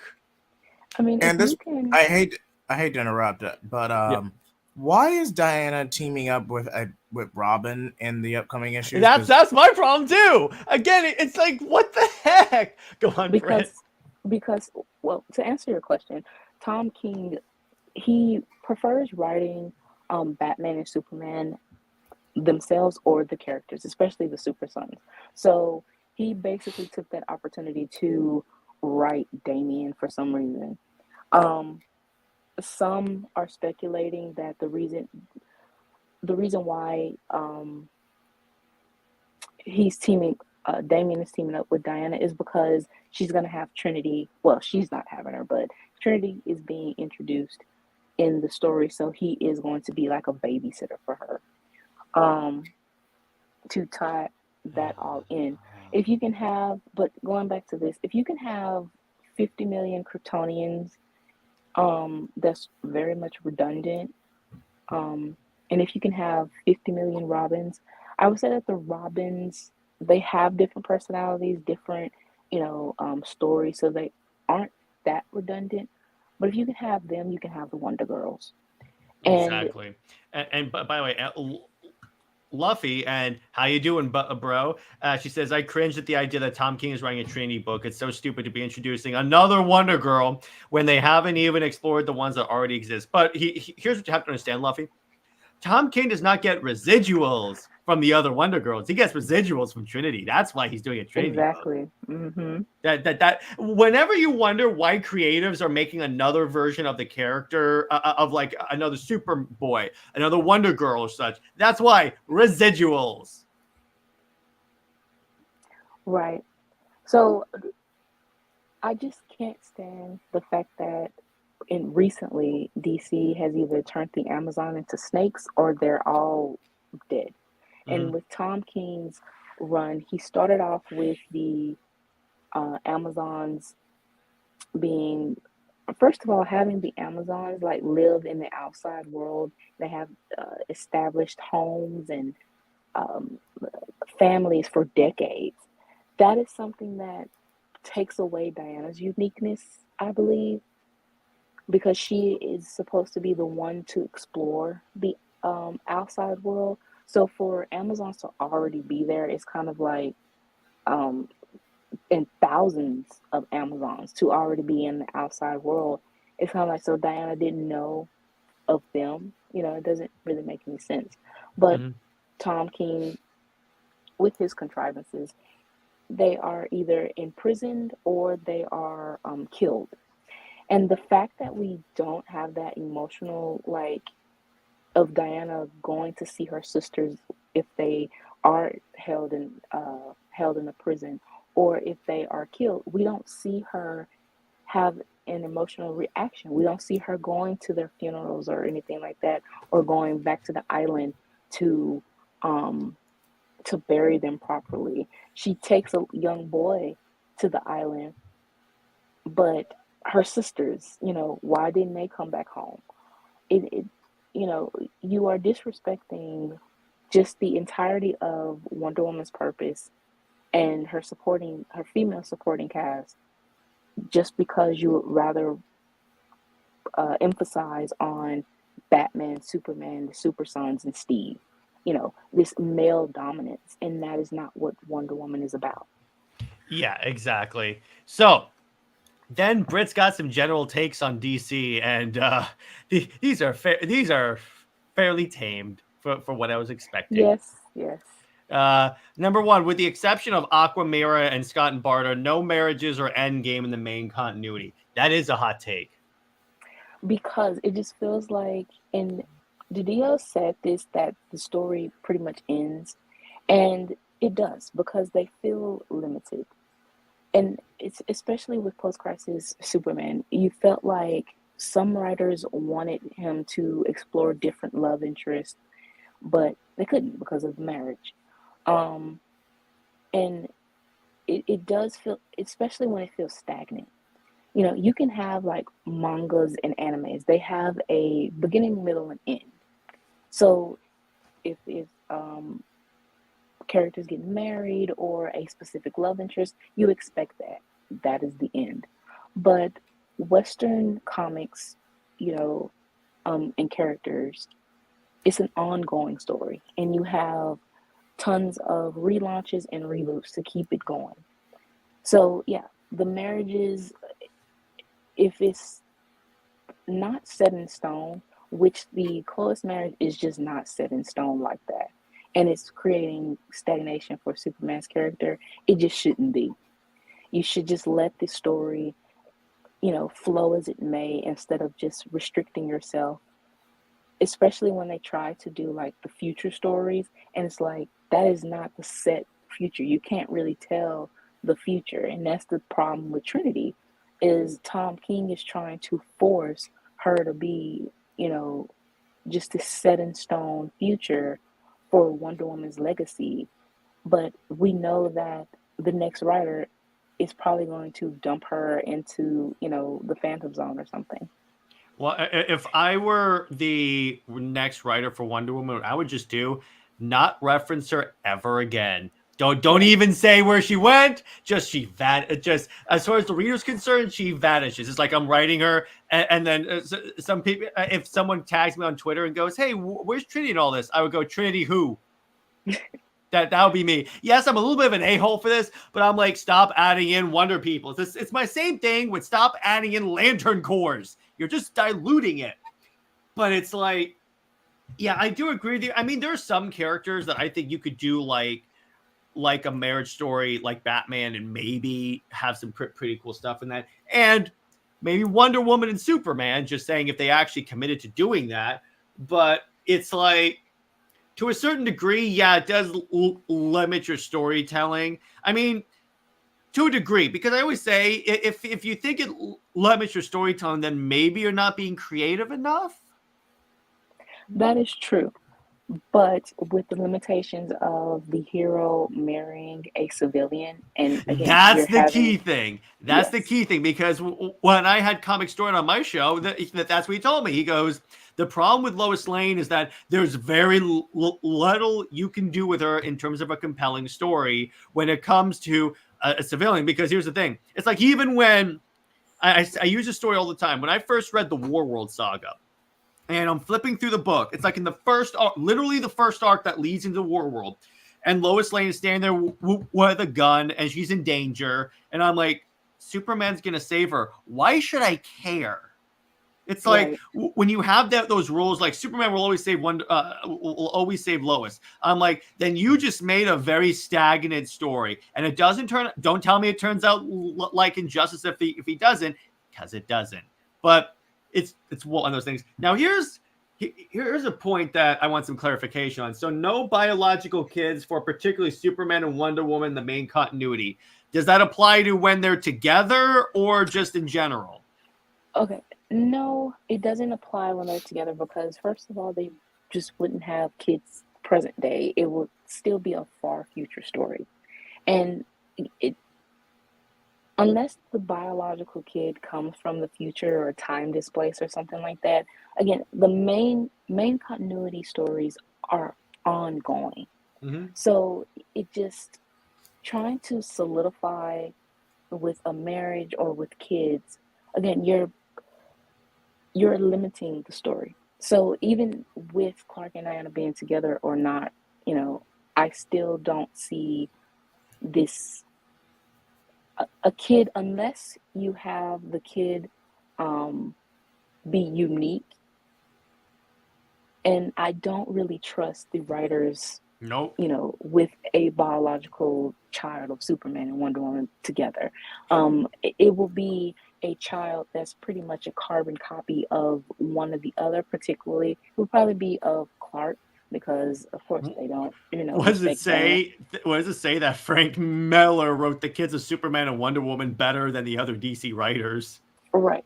That was some uniqueness to that. So unless it is something like that, where we have like Laura and Jonathan from Dark Knight universe, even Kingdom Come kids, we saw in the World's Finest, I think 25, at the end of the Kingdom Come arc, their son Jonathan, that will end up being Hyperman, he does have a new suit of the S cape, and his pants have stars, So it's a great combination of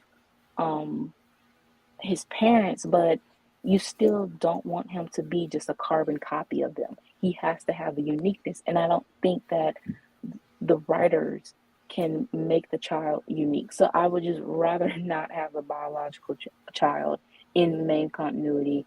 Brit, I hate to Not cut you. I really hate to cut you off, but cheap plug on my end. But I think Jared and I did pretty well with New Direction Verse. If you actually check those out. Yeah, we did. But continuing on, in terms of so this next one, I agree. The no kill rule should be lifted to a certain extent, or as Pika says, change to a no murder rule. Because here's the problem: a lot of these writers and fans equate all killing to murder. And it's not. Like Wonder Woman killing Maxwell Lord, when you understand the context, that ain't murder. That's actual, in a way, that's self-defense because he's mind controlling people. And I'm like, you can't apply the same rules to like every different superhero. I mean, but and here's the thing: if you want these characters to have a no kill rule, you got to coordinate with your artist, because Batman cannot be shown doing stuff that would realistically kill someone. right with the Max Lord story. She was very much justified, and but trying to make her seem like she was the villain because he was a human in appearance, and that's the thing. It seems like DC has a very and fans have a very odd look at what being human means and is. Just because Max Lord looks human, like a regular, mortal man, who he was, as far as that iteration, was very monstrous, So they're just fine with Diana killing monsters and demons or gods, but killing another mortal, she becomes the villain, and I don't agree with that. I don't agree with the heroes just becoming strictly the judge, jury, and executioners. No. However, if it is a situation where they have no choice, they should not be reprimanded or looked at as villains. Again, Diana, she saved billions of people by, killing Lord, because if she wouldn't have, he told her his plan was to have Clark murder billions of people, And it's almost like we wrote an entire story that we're currently going through of this. Exactly. So yeah, the no kill rule, unless it is, you don't want the heroes to become kill happy. You don't want them to turn into villains. But if it is necessary, let it be. You don't need contrivances just to, prevent that from happening. Exactly. And then we get to, at some point, DC has to stop putting. It's kind of funny. As soon as I got to your general DC things, so someone put in these comments. Hang on. The number one take should be stop listening to Twitter. That's her fourth point. Is the idea that stop putting stock in fans' rage online and urging for certain characters' dynamics and status quos. Great. This could not have been timed well. So last night we had Sam Liu on the show to talk about his career, and one of the things he talked about is that one of the things that he wishes fans will understand is like he sees all the time fans like, we want a Renee Montoya animated movie, we want this, but when you don't watch it, if you don't support it, why do you think you're going to get more obscure characters in the future?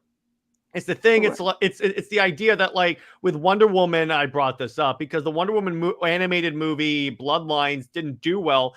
They're probably not going to do another Wonder Woman movie.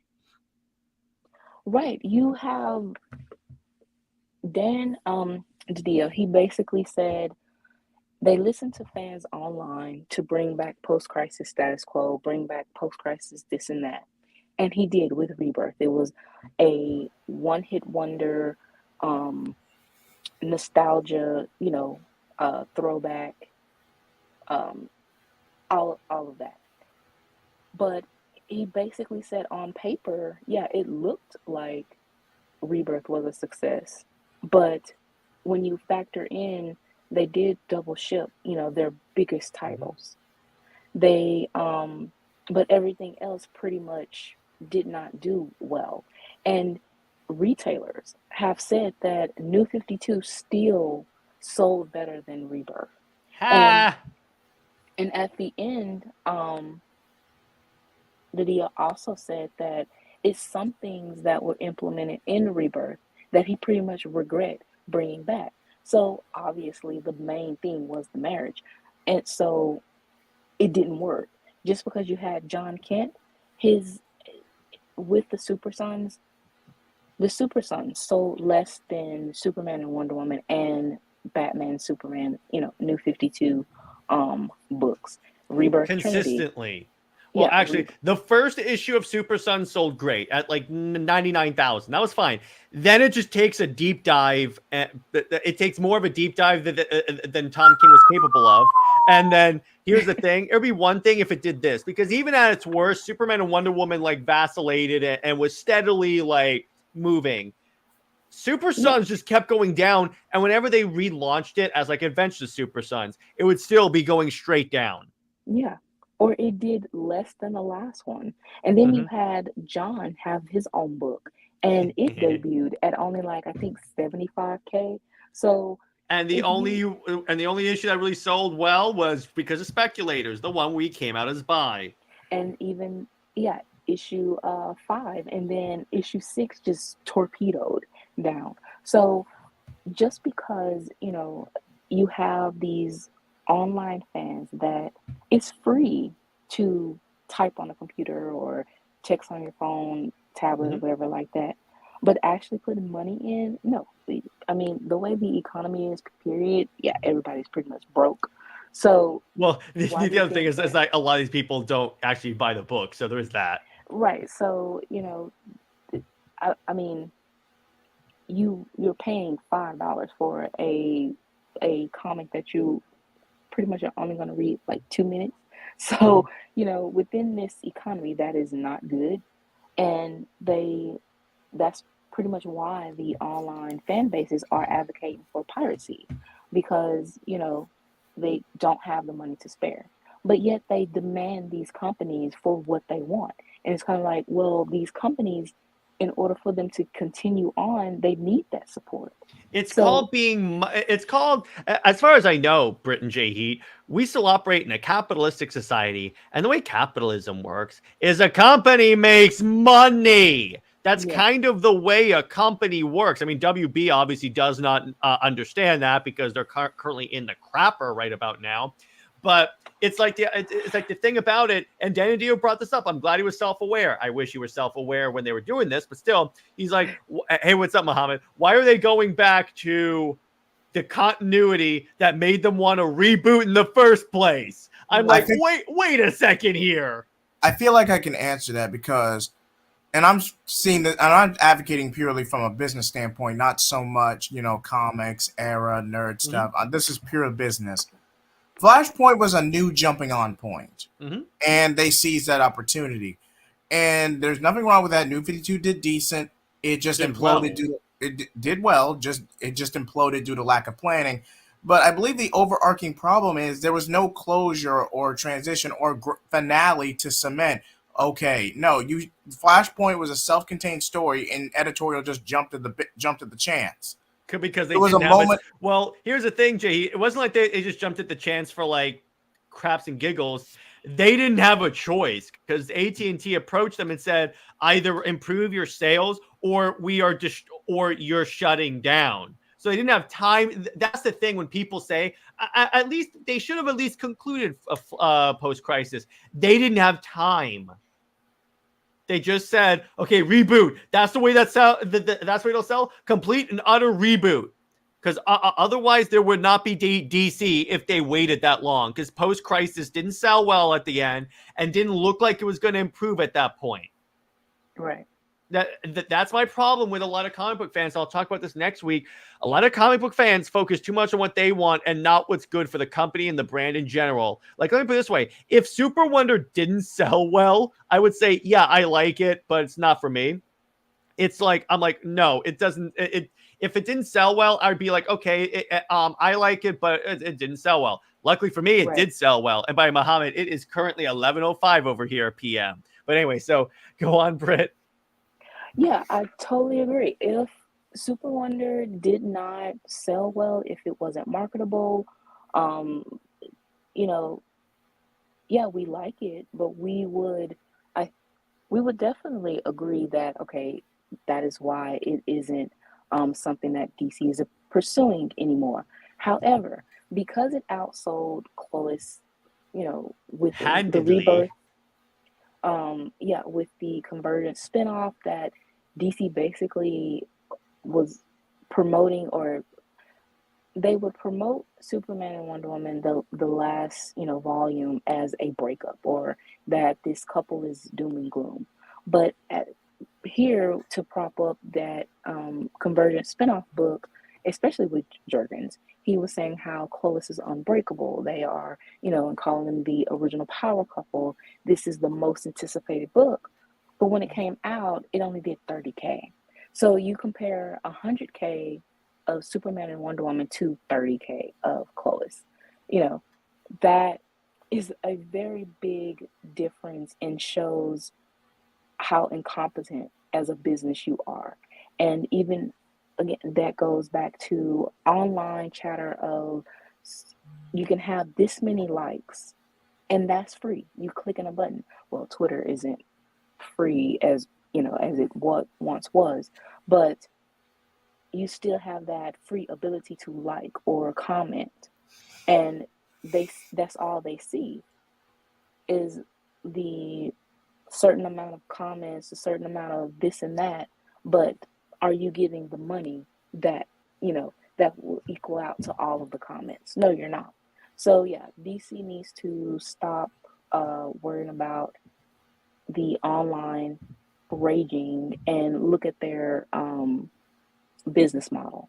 And then we have the fandom feels way too entitled. Yeah, exactly. That bleeds into one of my other hot takes as well. And Brit, again, we'll get to that, but just let's go this orderly. Okay, fair enough. I'll just go ahead and make a brief synopsis in my response. But in terms of my response, yes, there's definitely a sense of entitlement to it. I don't know if it's a nostalgia factor or just emotional investment. Both. You could play, well, a little bit of both, if we're being honest. But objectively, you are going to have social media and engagement because you want feedback outside of just playing the numbers. Playing the numbers, yes, it keeps you afloat, but that is very safe. You don't really know how customers want or engage. From a purely business perspective, relying on numbers alone is just playing it safe. Just about any business major or accountant major will tell you that. Because at the end of the day, profit alone, yes, you're making profit, you're keeping it afloat, but you can't adapt. But you can't adapt if you're solely focusing on the numbers. Well, yeah, I know that. How I guess it's very a complex situation, and it's not. Yes, it's a balance. It's very much walking a tightrope, because again you have the fans that will rage and ask for certain things, and they feel like, okay, this is going to be supported. You've asked for this online, and we're giving it to you. And then once they give you what you want, and you don't give that support, it's kind of like, okay, what happened to the audience that we thought we had on the social media? And then also, even with reviewers, they are very biased. Some reviewers are, because they have these specials, they have these exclusives, these first looks and everything. So you can't even trust a review nowadays. So yeah, it is a very tightrope, but at the same time, again, with looking at, just because Superman and Wonder Woman is supposed, controversial, and it challenges the status quo of the traditional status quo and everything like that, and all of supposed backlash, Twitter gives it, it's still sold. You still have a general audience of other social media or mediums, like how they market them as the lovebirds or the power couple on merchandise and stuff like that. But yet again, you can't market Clovis that same way, or that again you say that this couple is the end all be all, the best, but you don't have that same support financially. Exactly. If taking social media into account doesn't translate to sales, they have to focus more on sales. And it's even with the nostalgia thing for Brit's number 6, the idea that the thing is like relying on nostalgia is not going to work. And that's the thing, relying too heavily on nostalgia. And that's my concern with James Gunn's Superman. Yeah, I mean, you have to find a balance. Everything is pretty much balance. And nostalgia, when we watched the DC documentary, I think it was Den of Geeks, the head editor of that site, he basically said that DC's problem is nostalgia. And that is how Marvel, regardless of its struggles and lows, they still struggle. They struggle with nostalgia pretty bad too. They do, but at the same time, for some reason, they can catch the modern audience for some reason. It's because DC still... It's not necessarily about the books. It's the fact that they flood the market with so many books, though. But I'm saying, like, with the characters, though, you would, in a general audience, like, they still kind of know Marvel. Like, there has been news reports that name Marvel when they are supposed to be talking about DC. It's like, for some reason, Marvel is still way ahead, even with their nostalgia. Is for some reason it's more accepted, whether it's modernizing the characters or sticking with nostalgia. But DC has a struggle not only with their nostalgia, that obsession, and that is creating stagnation and just fans having this entitlement and get off my lawn type old geezer type mentality. But even the modern audience, just they can't relate to the modern audience. And with trying that, it seems like that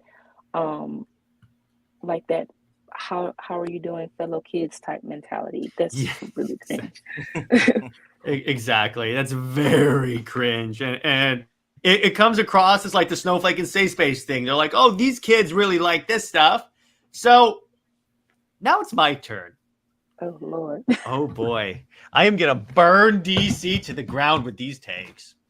So Superman does not need Lois Lane to have a connection to humanity. He gets his humanity from Jonathan and Martha Kent.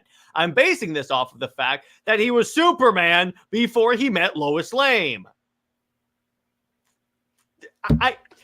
Saying that his humanity comes from his marriage to Lois ignores the contribution that Jonathan and Martha Kent have given to Clark for most of his life. As far as he knew, he was a human until he figured out, hey, I'm pretty sure humans can't shoot laser beams out of their eyes or fly. So I'm assuming I'm probably not from around here. And number 2, I called it armor in here, but it's not armor. The new 52 was the best armor from the comics. I say this because it didn't have the stupid trunks. It was modern. It was sleek. And I liked playing the whole, how does he hide all that crap under his clothes? No, it just goes over his clothes because it's basically like nanotech. I also like when he was turning into Doomsday, you could see spiked portions pushing out of it. So it was kind of like it was adapting to whatever his appearance is going to be. 3, Brit, you're going to love this. Krypton should stop being portrayed as a horrible place, or in the case of My Adventures with Superman, Kryptonians should not be portrayed as evil. And terrorists. Terrorists, yeah. It's really yes. Thank you, Muhammad. More like Lois Lane. Thank you, brother. And Rebirth Superman is the worst depiction of Superman because he was a coward. I had to bash Rebirth in there. He was a coward. He let the tornado ravage the town. When Darkseid invaded and went toward the Anti-Monitor, he did nothing, even though this is literally the Anti-Monitor multiple times, including in Brightest Day, when the Anti-Monitor became a Yellow Lantern and fought Black Lanterns. And he became too much of a mama's boy, and except this time for Lois. And Superman should be an online blogger instead of a news reporter, like you said, Brit, because of all that. It's just Seal Luffy. Thanks for stopping by. But yes, I agree with you. He should be like sort of an online guy, because that way it explains why he constantly moves around. And this really goes with he should be a global hero. I agree with you on that one. Superman should not be treated as a joke. In other words, I'm looking at you, James Gunn. And my final note, Zack Snyder made Superman relevant. That's going to piss off all of Twitter. So what do you guys think of my Superman takes? These are pretty spot on. Again, yeah, these are mostly spot on. I have no notes. The only one I really am confused about is number 2. This is because, again, I wasn't a huge fan of the New 52 because I was a post-crisis. A lot of my early you're one days of those people. Let me finish. All I'm saying is I did not see a whole lot of engagement saying the New 52 designs had an armor aesthetic to it. At least that's just not what I saw back then. I wasn't a big fan of social media back then, but that's just not. I'm really surprised by that, because I can tell that this is very sleek, but it's still like cloth, flexible, just regular metahuman or superhero attire. Oh, I'm going off of the opinions of mostly other YouTubers and content creators, because a lot of them said that it was armor, and I'm like, literally, you see the suit in the Grant Morrison run. See, here's the key. Here's the wonderful thing about comic books. When you read them, you actually get the context. You see, but that's the key part. That's the key part. Here's the problem with comic book Twitter. There are 2 parts of being a comic book fan: reading and discussing. They do the discussing, but they don't do the reading part. That's kind of important. I'm pretty sure that's kind of important when expressing your opinions on comic books. They're called books. They're literally called books. BOOKS. That's kind of in the title. I'm just really annoyed by this. But not at you, JHEAT. I'm annoyed at fans. I understand. Believe me, I understand. But Brit, your thoughts? Yeah, everything. Honestly, your takes was very tamed. I expected. Oh, Wonder Woman's gonna be way worse. But I mean, I think you have. No, it's very tame. There, I'm very surprised. But I could have said Lois deserves to be thrown into the sun. Yeah, that's pretty much what I expected. But you or always... wood chipper. Okay. I'm only kidding. And Enzo, thank you, brother. So Wonder Woman. Steve Trevor is the most useless character in Wonder Woman's world once she leaves the island. I told you it's going to be much more like, there you go. He serves modern Steve Trevor. I'm not talking about Perez Steve Trevor. I'm talking about modern Steve Trevor. Useless dude. Then Wonder Woman is not bisexual, at least according to DC Editorial from their opinions, but basically with the Pride books and all that stuff. That's my point. Trevor Barnes was a lazy character because, so JHEAT, let me ask you this. First off, do you know who Trevor Barnes is? I do recall the character, yes. All right, so he was another love interest for Wonder Woman in the Phil Jimenez run, basically a self-insert. But here's why I think that he's a very lazy character. What's Steve Trevor's other love interest? And by the way, he's named in number 1. Steve Trevor, right? So you name a new love interest, Trevor? How lazy can you be, bro? At least give him a name like Dave or something else instead of Trevor. I'm like, when I thought of that, legit, before I saw who Trevor Barnes was, Brit, when I first heard this character, I thought they were the same dude. I literally thought it was the same guy. But I'm like, because his name is Trevor. And I'm like, what the hell? It's a different, what? It is. Astounding from an otherwise Wonder Woman's type is Trevor's. She only dates guys named Trevor, and while Superman legally changes his name to Clark Trevor. That would be a comedy story for me. So then how about Lois and Steve getting Omega Beam by Darkseid? Ooh, that's a good one. Because when they're hit by the Omega Beams, they're wiped from ever existing. That's actually a good one, Randy. I love you, brother.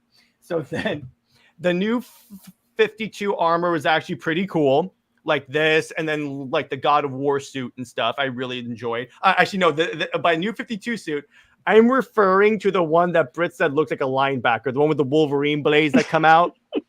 I kind of liked it. Then we get to Diana as the God of War with Diana's the God of War was the story that should be in a movie. They did the first half of it in the Wonder Woman movie where she kills Ares, but they never followed that up. I would have liked to see her as the God of War and like see maybe the Charles Soule like influence in that. Then I'm 50-50 on the Zeus and Clay origin. It's just based on what the story is.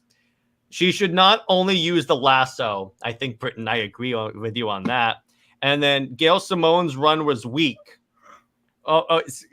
And refer above to her idea about Tom Tresser being a good romance option. When the dude lands on Black Canary in Amazon's attack, and that's my way of triggering JHEAT, and goes, oh, you're a soft landing. By the way, Brit, I have another Amazon's attack fact for you. Are you ready? So in the middle of the story, the president institutes the McCarran Act, which is a real act. It gives the president the ability to make internment camps. Now, you may be wondering, who is he going to put in internment camps? What? Women. Okay. He was going to put particularly feminist women.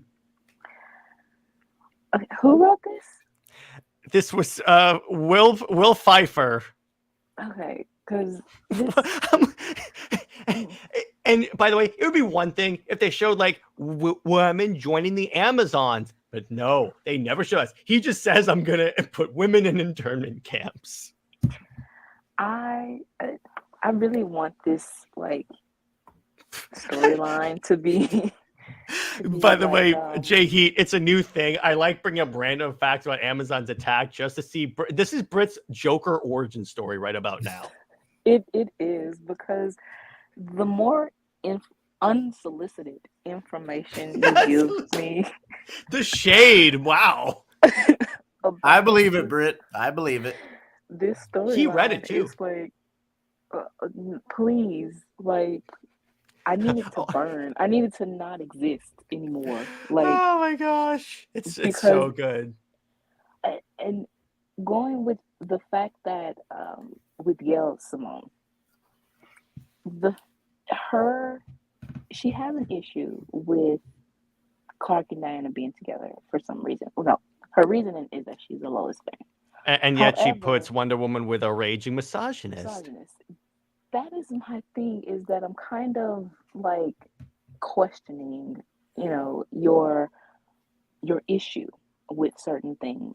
You don't have to like a certain pairing, but at least show something a little bit better. If you do the total opposite. Did you know Gail Simone is the woman that recently tweeted that she wants Wonder Woman to throw her maxi pad at a supervillain? I want that. By the way, Brit, if you wouldn't react this way to every time I bring up Amazon's attack, I wouldn't bring it up. But it's just so fun to see your reaction. So my last take, Gal Gadot is the best Wonder Woman actress. Yes, better than Linda Carter. Here's why. Because Gal Gadot got, in her portrayal of Wonder Woman, she got both the warrior and the more nice version of Diana. Like when she's in a fight, she's a warrior. She uses a sword and the shield. She uses everything. But in the quiet moments, like in Zack Snyder's Justice League, where she saves that family from like the bank, and the girl says, "Can I be like you someday?" And then Wonder Woman goes, "You can be anything you want to be." Yep, that's Diana. And she gets also the sassy version of Diana. Like in the fight with Doomsday, when she gets knocked back, she just smiles. That was not in the script. That was improv, because she said she's in a fight. I figured she'd be feisty. And she's got the skin tone and the accent. What more can you ask for? Now, no comment. Oh boy, are you ready for my general DC hot takes? And then we'll get to JHEATs. Are you ready? I think so. So stop listening to Twitter. That's number one. Actually edit your writers. DC needs to stop publishing and reprinting John Byrne's DC work because he's the guy that made Superman make out with a 14-year-old girl and Batman fall in love with his own descendant. Oh, Dan DiDio needs to come back and control DC. DC should stop putting writers on characters they don't want to write, like Tom King on Wonder Woman. DC needs to bring back the New 52. DC should use comics to publish scripts of canceled movies like Justice League Mortal, Superman Lives, etc. And the DC AMU went downhill with Death of Superman. Are you saying that more so in terms of the DCAMU as a whole, or just because it was Jurgen's material? As a whole. And Jurgen's material. So both. As you can tell, I'm not a fan of these nostalgia bait writers, particularly the one that is held up as like the definitive Superman writer, even though he made Superman make out with a 14-year-old girl. I want to that because it's on the level of Rocca making Wonder Woman sleep with every Amazon. Yeah. So what do you think? Were these spicy enough for you? I mean, honestly, these were aggressively tame, but I appreciate the energy. Well, at least I said don't publish John Byrne's work and don't even reprint it. Completely eliminate it from continuity. Because I know it's one story. I know it's like one thing. But apparently, first off, it's not one thing because I've heard from people that he does this with every character he writes. So I'm like, no, his stuff should be stricken from the DC Comics record. Oh, and Cameron says, Jared, you forgot one. DC needs to stop being Marvel. Okay, that's true, particularly in terms of the movies. Oh, and by the way, the 10th one, I forgot to put this in here, but I'll add it. WB should be stripped of their rights to handle anything with the words D and C. That's my thing. Those are my 10 hot takes. Tell WB you are now legally barred from handling DC. You are done.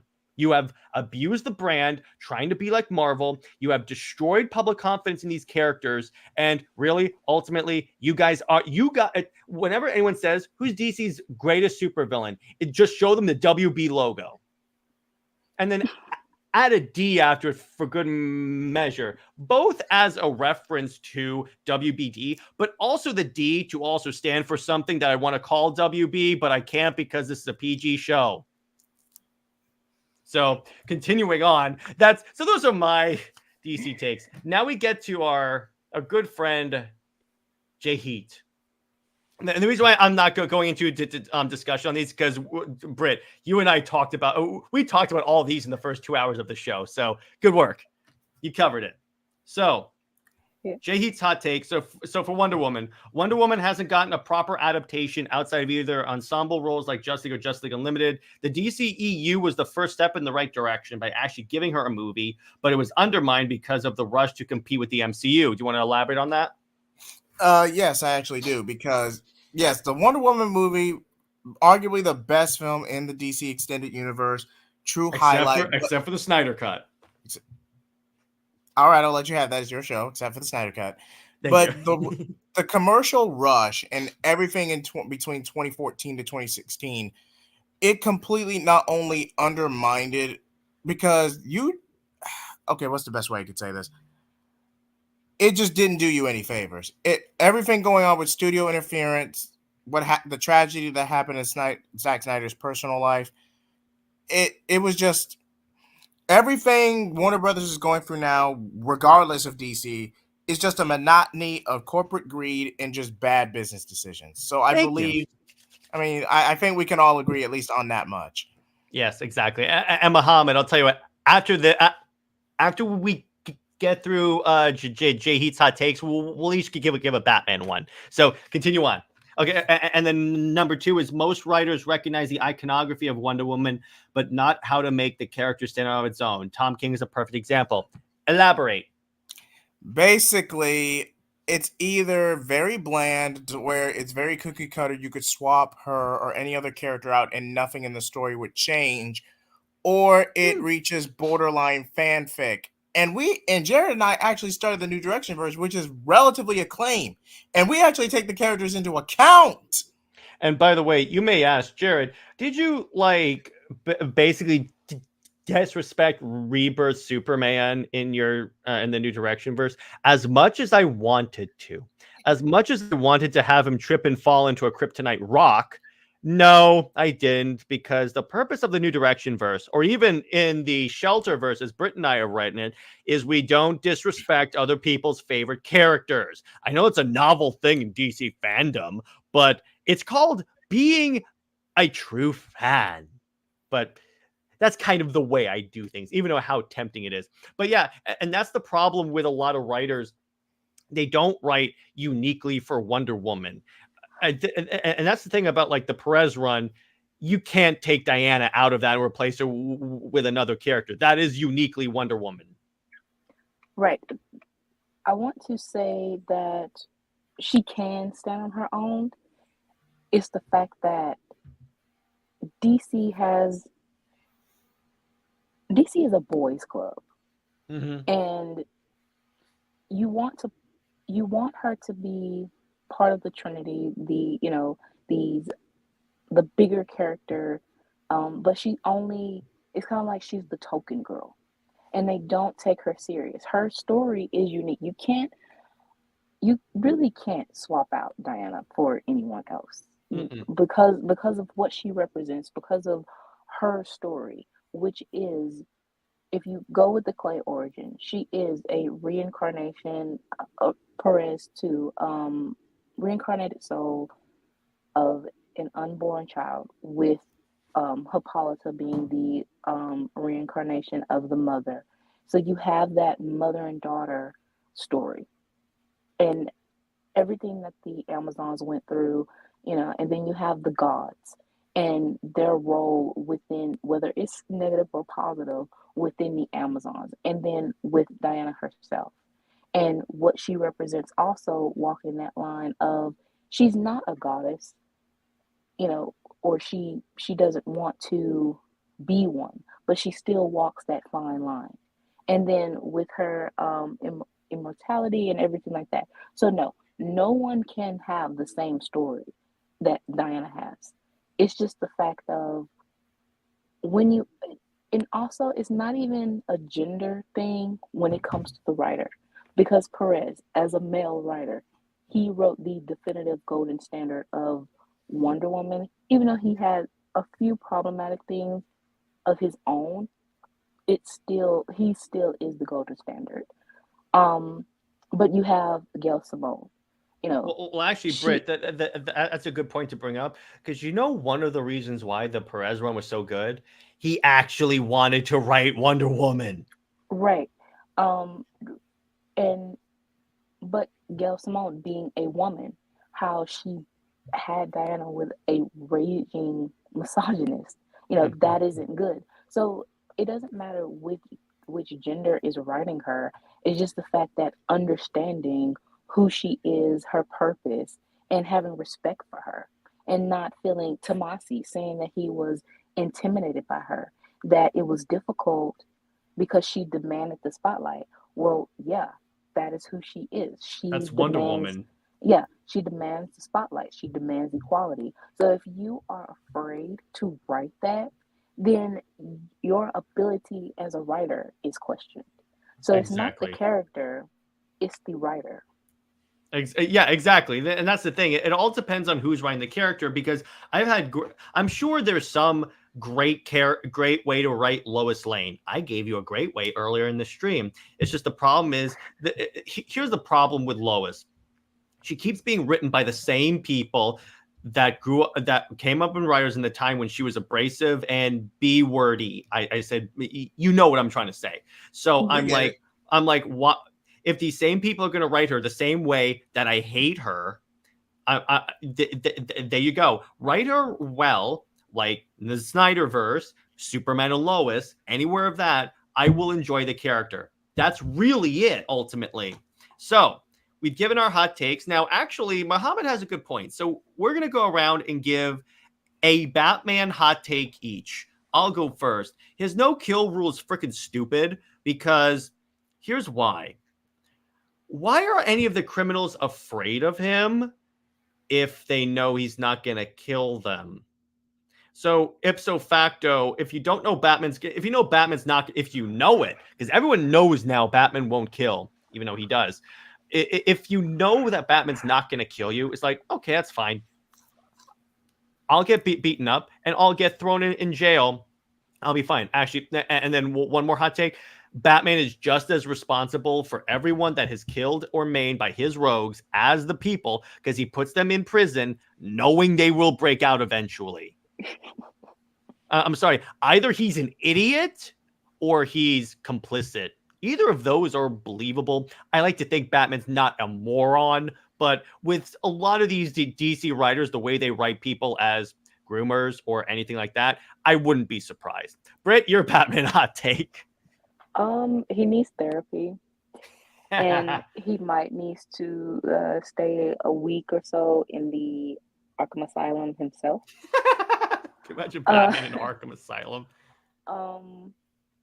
The prep time for, that fans love to glorify, and him being the smartest, or, the Bat God thing needs to go, because he is Batman. And sure, he can have it's fiction, so you can have this whole peak human type thing, but it just makes him seem like this power fantasy for teenage boys. He has the gadgets, he has the money, even though he has he's emotionally stunted and he acts like a man child. He still gets, the women. Women fall all over him, even having how Bruce Timm, or whoever wrote that, of Diana chasing after him as the bad boy or whatever. No, have the way, I'm not talking about like Adam West type Batman, but just have him a little bit more, I would say, Batman and Superman New 52, the way Bruce was just a little bit more mellow, and emphasize on the Robins of that dynamic. Also, I think he should be, even though I like Batcat, there's still something about him being with Talia that, I like better. That can work. So I would say it's been done well before, until Grant Morrison wrote the character. Which, I'll go into more detail on mine. Well, yeah, go ahead. Oh, okay. I thought Brit had a bit more to say. First of all, the Bat family is way too big, even from a commercial standpoint. So I'm just going to go ahead and say the quiet part out loud. Second of all, yes, Grant Morrison ruined Talia, and the character hasn't really compared, but a lot of that was an attempt to make Damian more sympathetic. Two, he/they was influencing their own personal experience and the dysfunction of his parents' relationship. And pretty much the majority of their run was literally a glorified custody battle taken to its most chaotic conclusion. Now, with that being said, I'm not the biggest fan of Damian Wayne's character. I'm just not. I grew up with Tim Drake, and I'm not gonna say I'm as bitter over what happened, because I'm a mature adult. But it shook up the status quo. It did what it was intending to do. But I'll go into more detail on that during my Damian Wayne retrospective. But back to the main aspect. Brute, if you're going to have a Bat family, keep it concise. And James Gunn's DCU, assuming it gets off the ground, probably won't. But just keep it simple. Even the this is one true praise I'll give the DeCammu above everything else. It kept the Bat family grounded and not too big. Now, from narrative reasons, you probably could have kept Jason Todd or Tim Drake at the very least Jason Todd, just for Under the Red Hood and Jason being a cautionary tale alone. You could have made an argument for that. But I feel like the main reason they didn't, one, to make Damian more streamlined so he's not too unlikable over the course of his development, and two, if we have Jason Todd's Robin / becoming Red Hood and not Damian, then Tim fans on Twitter would have gotten pissed off. Oh, Tim Drake's getting snubbed again. First of all, and I'm sorry this ended up being a bloody rant, but no, Tim Drake was not snubbed by Damian for the Robin mantle. Grayson was offering Tim an opportunity to either rebrand and grow into his own or leave the life altogether because it was a better way to ground Damian for his sake, especially after Bruce's supposed death. Tim was just an angsty teenager at the time and lashed out. Yes, he ultimately solved the mystery of Bruce being displaced. He played a role in that. But this was Tim's more darker, edgier years. I mean, really since Infinite Crisis, but you get what I mean. Damian was just a little twerp who twisted the knife every chance he got. And come on, he's 10. So, rant aside, the Bat family's way too big. Bruce himself, if you're actually going to have Brit push beyond the status quo, like for Batcat or Talia or whoever, commit to it. And more importantly, either let it get to a point to where, okay, I'm just going to say it. Why is this character like at peak 40 all the time? Like he's in a literal character loop. Because if you actually categorize everything from Grayson to Damian to Stephanie Brown, all this, even with the Justice League, Bruce should be at least 50. At least. Because he has 3 wards. He has 3 consistent wards, a biological child, 3 slightly... Who was also 10 years old. 10 years old at the time of debut. And in most versions, Damian came to be around in the early days of Bruce's training when he was mentored by Raish. So you mean Grayson, Todd, Tim Drake, and key major storylines all take place over the course of 10 years? I'm sorry, that does not logistically make sense. Well, this is why I said about, the marriages and the biological kids, or, just even with adopted kids, they have to grow up. It's basically like a soap opera, seeing the kids or the characters. Some of the actors, because of a certain storyline or, the age that they're supposed to be, you see them get fillers and, to make themselves stay young. But yet they have like grandkids or great grandkids, or they, send the kid off to boarding school and he's aged up 10 years. And it's like he was a baby last year and now he's 10 years old. And that's basically how John, you know, that's the route they went with John. But Clark is supposed to be 38. So you're saying that he had John at 28 if you want to implement him in main continuity. And, every other story is contradicted. You building plot holes and everything like that.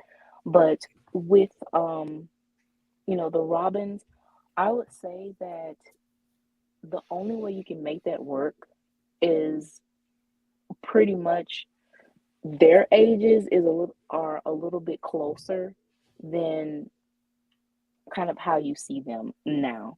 With Grayson supposedly, I think he's still in his 20s. Mid to late 20s. And then Jason is probably 2 years younger. And then Tim can maybe be 5 years younger. Post-adolescent, than right at Jason. 19. And then Damien, of course, he debuted at 10 years old, so he doesn't really matter, I don't think. But yeah, he's just now turning 13, or 14. 13 or 14 after what, 10 to 15 years of his debut. So I mean, what Gunn is doing, he does want like Cassandra Cain as Batgirl. He will have Nightwing. He will have Damian. So his Bruce is probably going to be late 30s, early 40s. But yet you have a younger Superman who is in his late 20s, early 30s. So the timeline, you have to just turn off half your brain and not think logistically about the ages of, the characters, because DC will never let Batman age out, not in main continuity. He will remain however old he is, whether he is mid mid to late 30s or early 40s. That is as far as they will go, and he will still look as if he's in his early 30s. Same thing with Superman. He has a 20-year-old now because of the age up, but Clark is supposed to be just 38. It doesn't make sense. Yeah, exactly. And that's the problem with that time. And that's also the kind of the problem with the rolling time scale with Marvel, because Marvel is like, well, that happened a long time ago. All right, here we go. So Randy says, I don't like this. James Gunn is throwing too much at the audience, and that's working very well for the MCU. So now let's transition to our to a little bit, doing a little bit of a Q&A for the rest of this stream. We'll probably go for like 15 minutes to 30. And JHEAT, if you have to leave, you don't have to just stick around if you don't want to, or if you want to, you can stick around. I'll probably try to stay a little bit longer. I'll let you know if I decide to leave. Okay. So ask us any questions you would like about Superman, Wonder Woman, SuperWonder, who had the most savage hot takes, and why is it me? Or if you want any questions about New Direction verse, I'll be happy to throw in. Or the Shelter verse, exactly. Yeah, I know. Or what are more creative ways I would eliminate Steve Trevor and Lois Lane? I can come up with so many off the top of my head right about now. Number one. And also, what are some other parts of Amazon's attack I can bring up to Brit? No.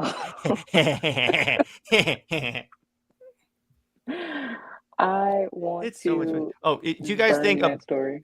Do you guys think a Batman Incorporated should be a thing with the Bat family? Nope, it just expands. It takes the Bat family idea. So, Britt, the idea is that Batman, after Final Crisis, traveled everywhere and put a Batman in every in every country. The problem with that, it takes the Bat family and expands it even farther.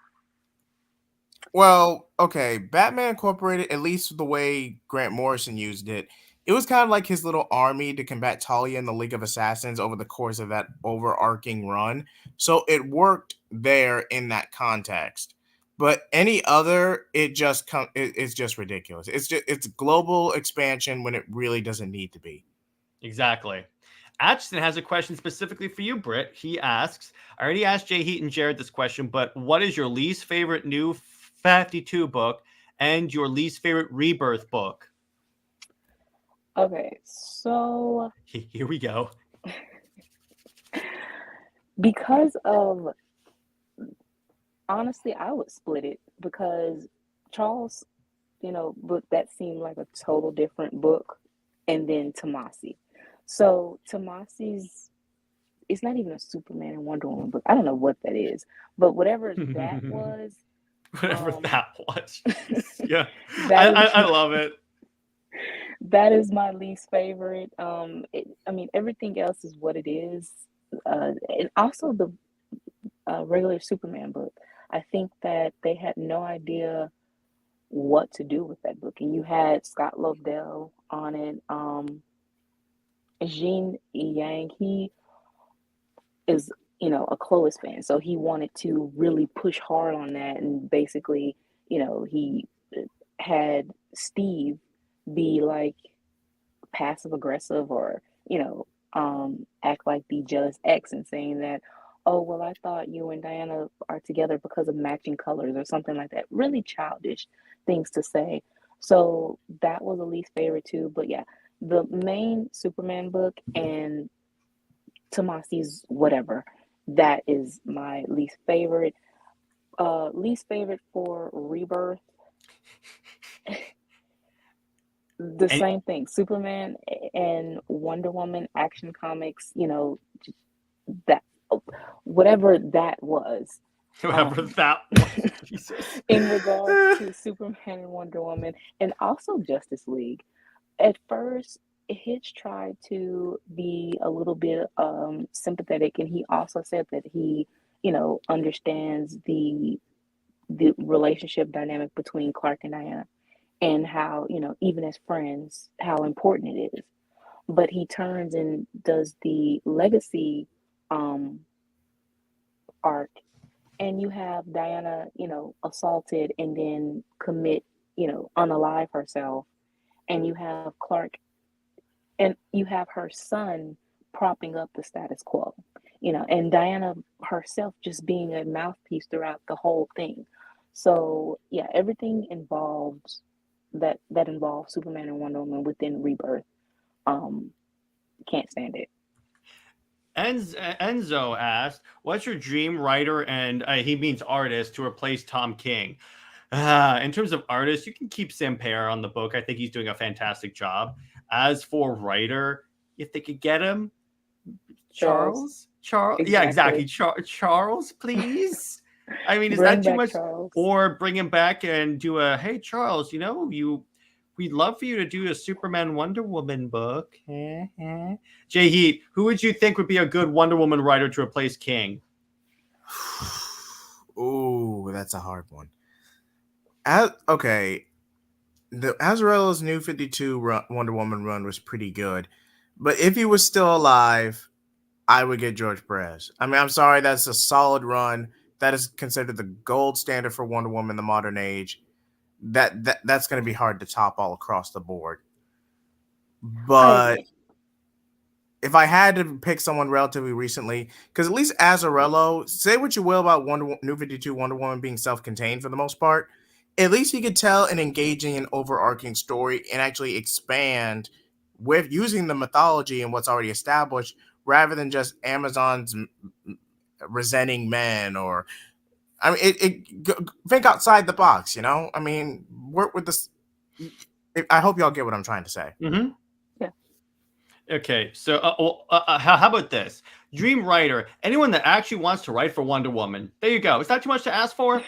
Cameron asked, I think I asked this in another stream, but who started the whole Kryptonians or invaders thing? I want to say it was Frank Miller. Dark Knight Strikes Again. Was it that? It's either two. It was 2 or 3. Dark Knights. Yeah. Or was the Kandorians? Yes, the Kandorians who wanted to invade, but wasn't that Dark Knights 2 Dark Knight Strikes Again, or was that Dark Knights 3 Master Race? Yeah, that it was Master, but this happened still before even that. I mean, that was Master Race was 2016, and this trying to make Krypton this desolate, unemotional type planet that deserved to, explode was from Byrne, and then I think it was actually Jurgens, because I know that he's the one that actually started the whole, if Superman isn't with Lois or she dies, he becomes a dictator. So pretty much it probably was Jurgens within that triangle error. Yeah, exactly. So continuing on, I have to go through this. I wrote an idea previously about Batman's no kill. Please read and tell me your thoughts. Repost it in the chat, and then I'll redo this. Yeah, so, sometimes comments get lost in the shuffle. Yeah, exactly. I'm sorry, brother. Question: why has never made an appearance in a Wonder Woman comic, the Greek goddess of war and sister to Ares? Some of the mythology characters. Some characters in mythology are considered public domain, like Ares, Zeus, Athena, most of them. Some have been reinterpreted, and of course, the copyright wheel will always copyright. So, I guess because Ennial's not really a popular figure in Greek mythology, so I guess it's not really worth the licensing. And it's because it's like, I think DC just goes with the gods that everyone pretty much knows, like Zeus, Athena, Aphrodite, Hera and Ares and all that stuff. And yeah, go ahead. Basically, DC is very basic, so you're not going to get a deep dive. Even Tom King, he keeps saying about deep dives, and he only does like a superficial dives. So what he does, it's a deep dive into a kiddie pool. It's not even a kiddie pool. It's like a sink. Not even that. It's like a toilet, a water cap. No, a water cap. It's a water he cap. jumps into a water bottle. That's what it is. Yes, it's pretty much that.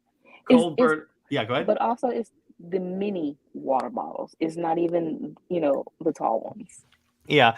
Cole Burner asks, will Carrie Kelly as Robin work in live action if it's actually If in the a Dark script is Knight good. Returns? If the script is good. Well, JHEAT knows the best depiction of Carrie Kelly is in the Gotham Knight show. I've only watched reacted to the first episode. So, episodes, Brit, I don't know. What's really cringe about the show is that Carrie Kelly shows up. She says the origin for the Robin mantle is that Batman called her his little Robin. Wow. Yeah, I know. Saving grace of that CW show, writing, ladies and gents. the only saving grace of that show is the fact that the higher ups knew that this was a bad idea. This is literally just to wrap up the Batwoman showrunner's contract, and you are not touching the Bat Family characters licensing. You're not touching it. Yeah, and Brit, so I watched 4 episodes of this damn show, and your reaction to every time when it premiered, mind you, not when it premiered. So, no, it was on Max, and I had time. My point is, your reaction to Amazon's attack, Brit, whenever I bring this stuff up, is my reaction every single damn episode as the show went on. So continuing on, what are your hopes for Gunn's Wonder Woman film if it happens? That we get one. That it actually shows up. After 1984, if James Gunn's DCU gets off the ground, Wonder Woman will likely be an ensemble character for most of Chapter 1, maybe an animated series or second season of Paradise Lost, and then get a solo film season in Chapter 2. That way, it gives the Wonder Woman brand time to recover since 84. At least that would be a smart way to go about it. No, so they should have just, as Brit and I said last week, they should have just done a third Wonder Woman movie. Yeah, the thing is, her brand does not need recovering. We know that 84 was awful. However, you can give Superman, a million chances, even though Superman Returns and, the sequels to Reeves movies, Donner's movies. If you can give Superman, which that his franchise is struggling. That is true. One movie with Wonder Woman does not break her character. And 84, even though it is, fun to bash it and, criticize it, whatever, it did succeed for HBO Max relaunch. And it was the highest for them, And also, even with the DVD Blu-ray sales, it did do well there. So no, and merchandise and just the character period, because you see more cosplayers, as Wonder Woman has always been a popular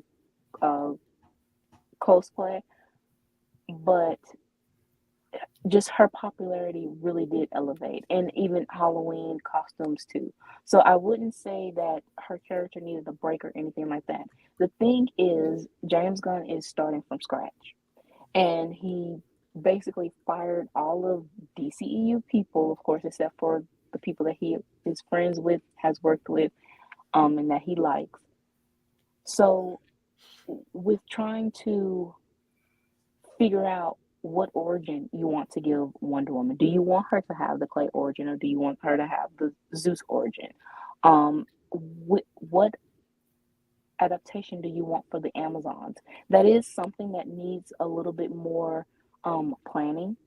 So yeah, a movie you can't really establish yet for her character. And you also have to find, if James Gunn wants this plan to be 10 years, 8 to 10 years.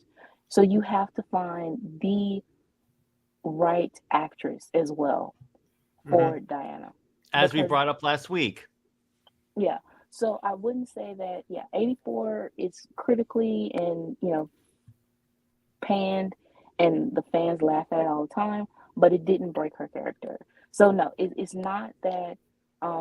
Because if you want to talk if you want to talk movies that break characters, Superman has 3 of them. Exactly. So the only thing that we're really concerned about as far as Wonder Woman for James Gunn is the fact of and everything also hinges on Superman being successful. So if, although I, could care less about the movie, but if Superman isn't successful and with WB already in just the crapper, we might not have an entire DC, universe in the first place. And also just again, we want her to have a story that we can invest in for Gunn's 8 to 10 year plan. Exactly. So continuing on with the hot take. So, Muhammad restated his rule. He said, my idea for Batman's kill rule should never be a moral thing that's shoved on us because it doesn't make sense. It should be more like a trauma form from the ideas of death rather than morals. Okay, that would make sense if they said that. But if it's like this whole thing about how Batman doesn't use guns because a gun took his parents. Okay, that's fine, even though he straps guns to the Batmobile all the time. But I would understand this if this were the motivation, but it's literally not. And I'm like, it was a mandate to appease the Comics Code Authority, which fun fact was appealed in 2011, just before the New 52. I can't say it was the exact month the New 52 launched, but it was around the same. It was within the same year. Yeah, exactly. Cameron asked, are there any Marvel projects you guys have been enjoying? X-Men 97, for obvious reasons. In terms of shows, not that much. In terms of movies, Deadpool and Wolverine, for sure. How about you, Brit? There's definitely going to be I'm going to have an official review video coming up for Deadpool and Wolverine because it was awesome.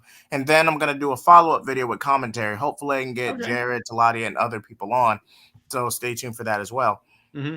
And Ashton says, other than Wonder Woman, wait, I got to get Brit's opinion on Marvel. Dude, come on. Oh, I'm sorry. I thought you already... It's all right. Continue on. X-Men 97 and Deadpool. Oh, I did finally see it. So, Jared, I will tell you my review later. Okay.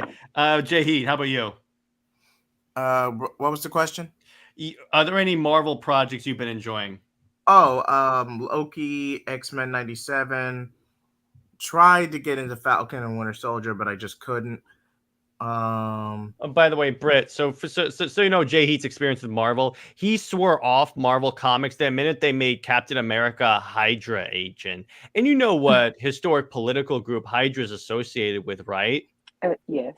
So they made a character that was literally created to fight that group, a member of that group. I know. So that's why whenever Brit says to me, Marvel seems to have their crap together, and I'm like, no, they don't. They really don't. If anything, here, Brit, this should tell you all you have to know. DC has their crap together more than Marvel does. That should tell you all you got to know. Well, I'm slowly learning it.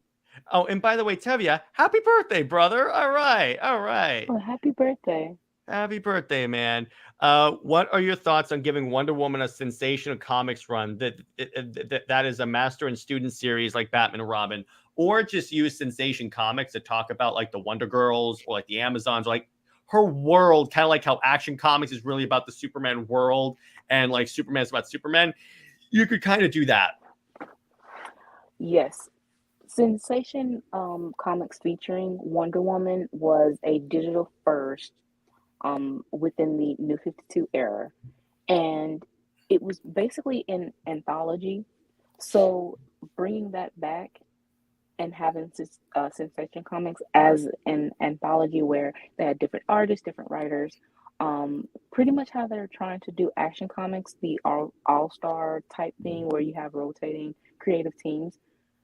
Just do that. And I don't know the sales of Sensation Comics, the digital first, but it did have from what I've read though, it did have interesting stories. And if you make it into an anthology, celebrating the different eras for Wonder Woman, guaranteed fans will pick it up. But yeah, she desperately needs a second title. And if you want to push her as part of the Trinity, you have Superman with Action Comics, Batman with Detective Comics. Why not Wonder Woman with Sensation Comics? Yeah, exactly. So then you get other than Wonder Woman, what other love interests would you have Superman explore? For me, it's Maxima. You could do well. Let me put it this way. I'm going to read you an entire list because what I did. Okay, so here's what I did. So I've been talking about this AI chat app thing that I've been fooling around with, and the thing is, you can make characters. So I named my character Cal. Should tell you about, and the AI knows I'm trying to be Superman. So here are the characters I've made, and this is both Marvel and DC that I would pair Superman with. And I think that it could be fun stories. Carol Ferris, Artemis, Elektra Nachios, Jennifer Walters, Mira, Dinah Drake, Jessica Cruz, Carol Danvers, Helena Bertinelli, Selena Kyle, and Emma Frost. And already the stories in this app are way better than anything Marvel and DC puts out. So there you go. And you could say I made multiple Marvel and DC crossovers. So suck it, guys. I figured it out for you. So next, let's see, any DC products you have been enjoying? Well, the comics, obviously, I've been enjoying a lot of the comics, and I haven't watched the Watchmen movies. I'm gonna wait; those ones I'm gonna wait to show up on Max, because if I want to watch Watchmen, and by the way, Cameron, it's called Flipped. The app is called Flipped. The thing about those Watchmen movies is that if I want to watch a Watchmen movie, I'll watch the Zack Snyder one. I'm like, I don't know why we need an animated movie for something we already have a live action form of. It makes zero sense. If they brought back Power Couple, would you want them to be the new 52 versions of these characters? Yeah, pretty much. What about you, Brit? Yes, but also I do, because their story was not done, but you can start fresh. You know, as pretty much as how we do when we write our story, we basically combine like every our favorite parts of every era. Um, so or like how World Finest is a retro book but you don't particularly know it's very much a retro book, but you're also having a Superman and Batman that you're not confined, unless it's given detail, to the current continuity. Even though Wade is trying to kind of push it towards that, he is still having it as a retro book. So you don't have to specifically call them the new 52 versions, but they can be just I would rather have them young, relatively young. And you know what? Even as an arc, give them a future arc of them being older too, or have it as an anthology as well of different eras, um, and, to celebrate their friendship and then slowly bring them back to being a couple. Because that is the one thing that we didn't have of really building their relationship. So if you're going to have this, everything is canon type thing, explore them in different eras and showing their history as friends, and then build on to them as a romantic pair. Exactly. Muhammad asked, "Am I the only one who thinks Nightwing in comics is way too sexualized? It just ruins the character for me." No, it's not. So, Britt, the same fans on Twitter that will complain about Diana being sexualized will praise and clap like little seals whenever they do a Nightwing cover that features his ass. Or in Tom Taylor's Nightwing one, they had one with him doing yoga, and everyone was like thirsting over him. So I'm like, you guys are hypocritical. Definitely. I mean, I don't understand the joke of Nicola Scott um drawing his backside is very tired, and yeah, he is sexualized way too much.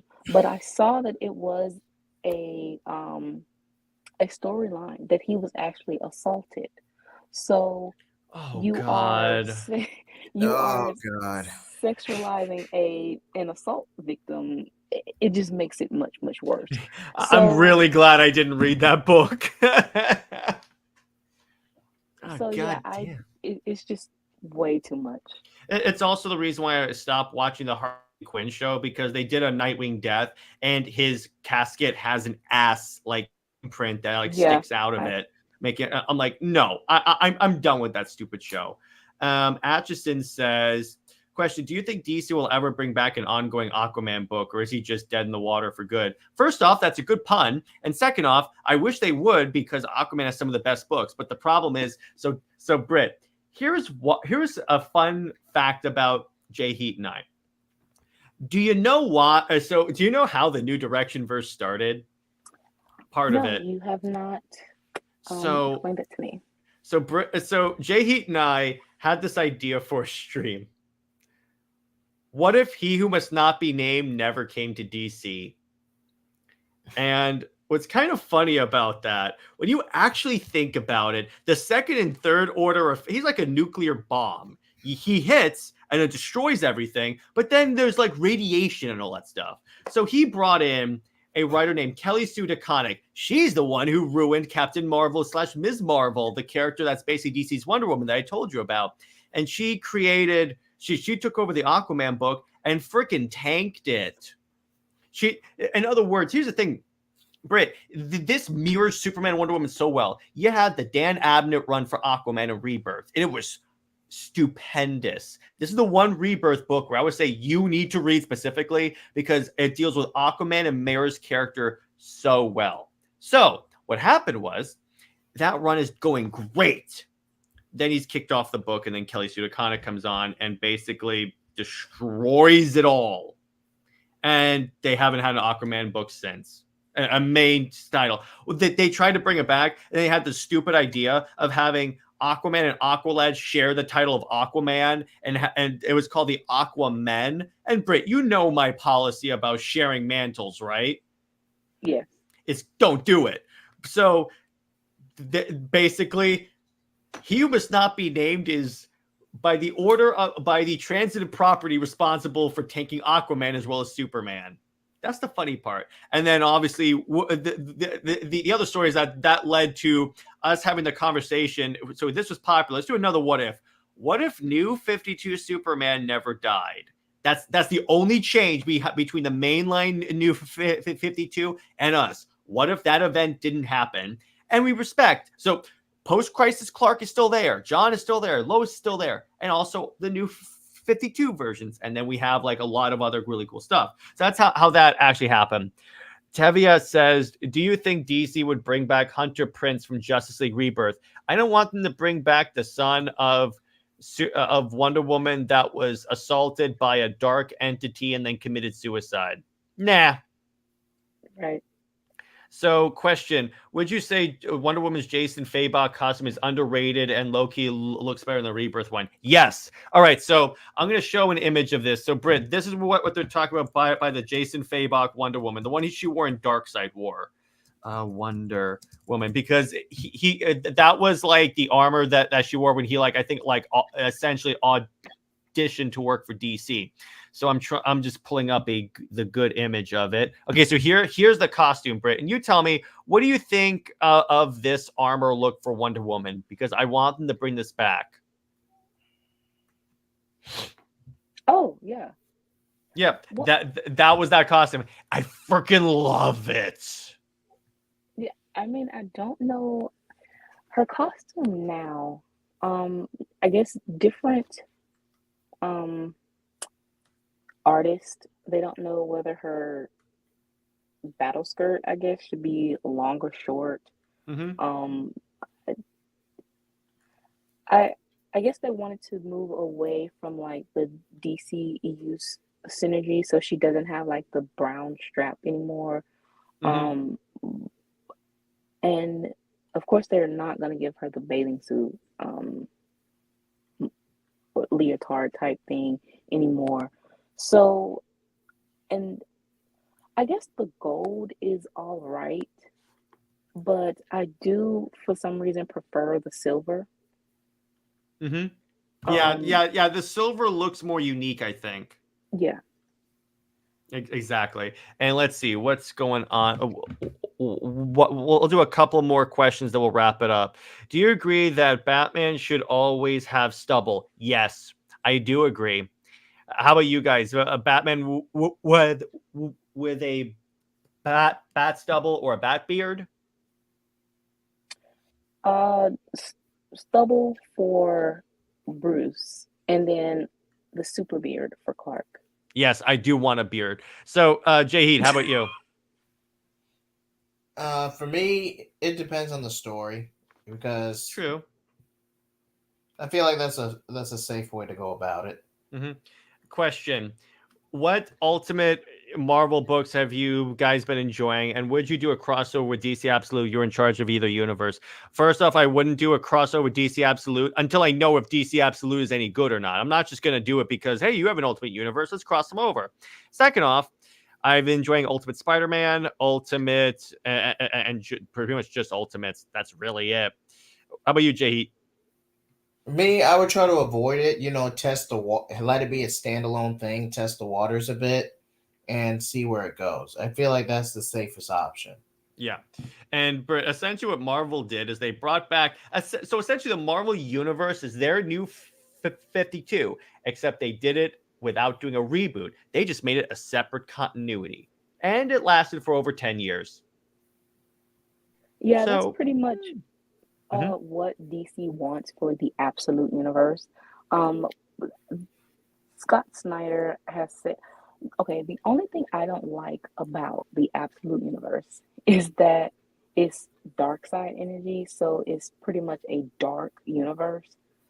And it doesn't. Oh, you mean you don't like Wonder Woman being the, and I quote, but by the solicitations, the princess of hell? Yeah, it feels very. It doesn't feel unique. Like everyone is dark. It's not.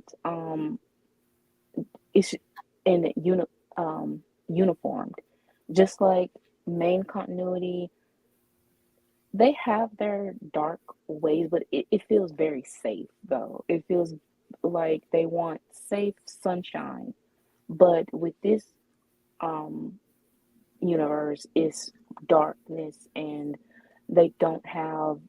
They're stripped away from everything that they love and care for, and honestly, that is the one thing that DC does is they never find the balance. They go too much to the extremes. And I feel like with Scott Snyder equating the new 52 to dark side energy, no. If you want to write Batman as a dark, brute,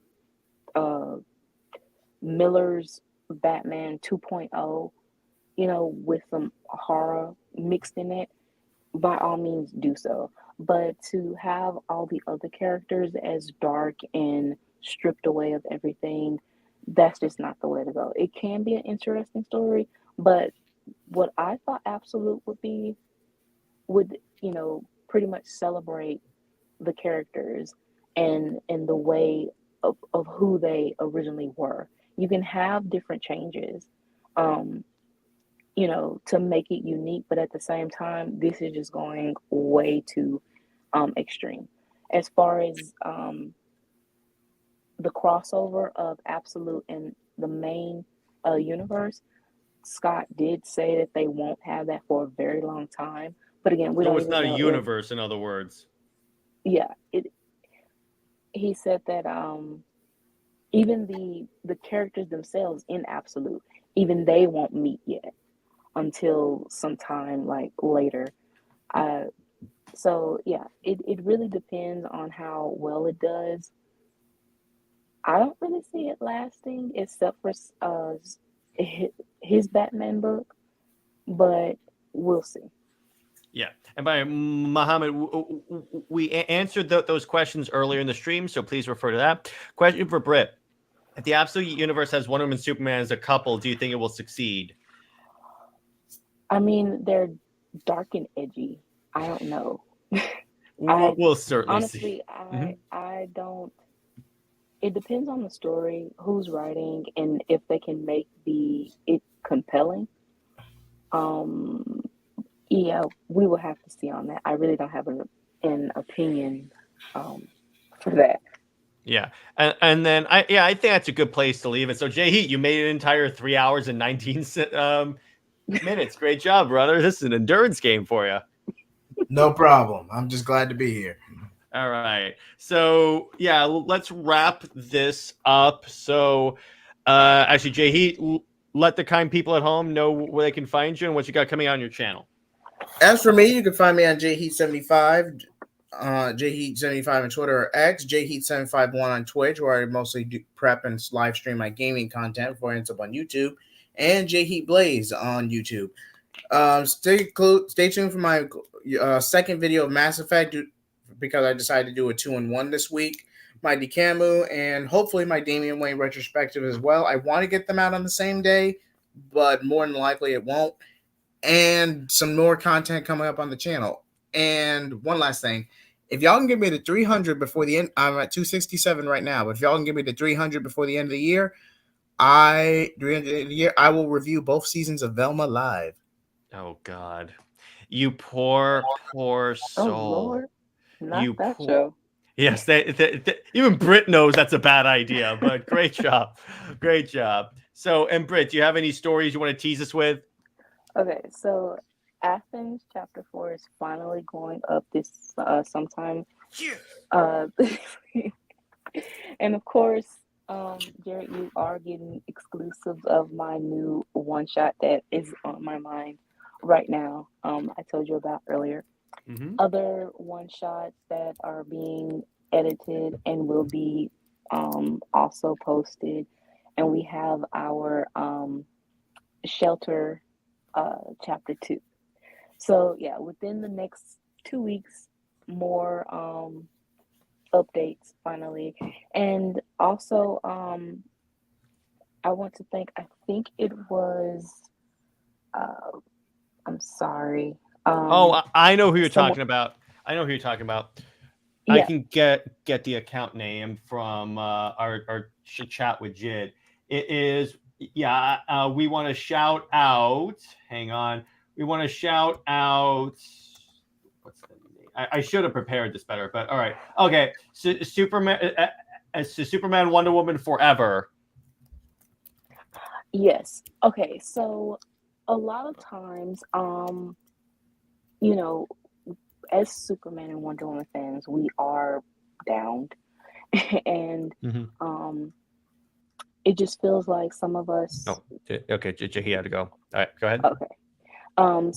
It feels like we, I guess, we can't express ourselves, you know. But this person continues on, you know. She basically keeps.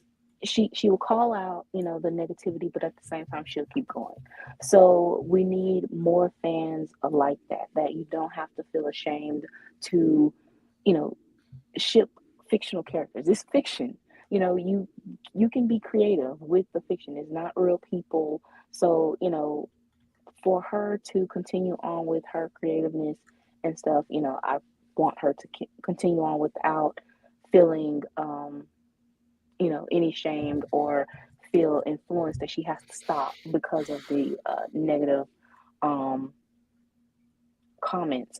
And also with the Instagram, with the Superman and Wonder Woman main Instagram, less than 200 and it will hit 65,000 followers. So for a ship that, you know,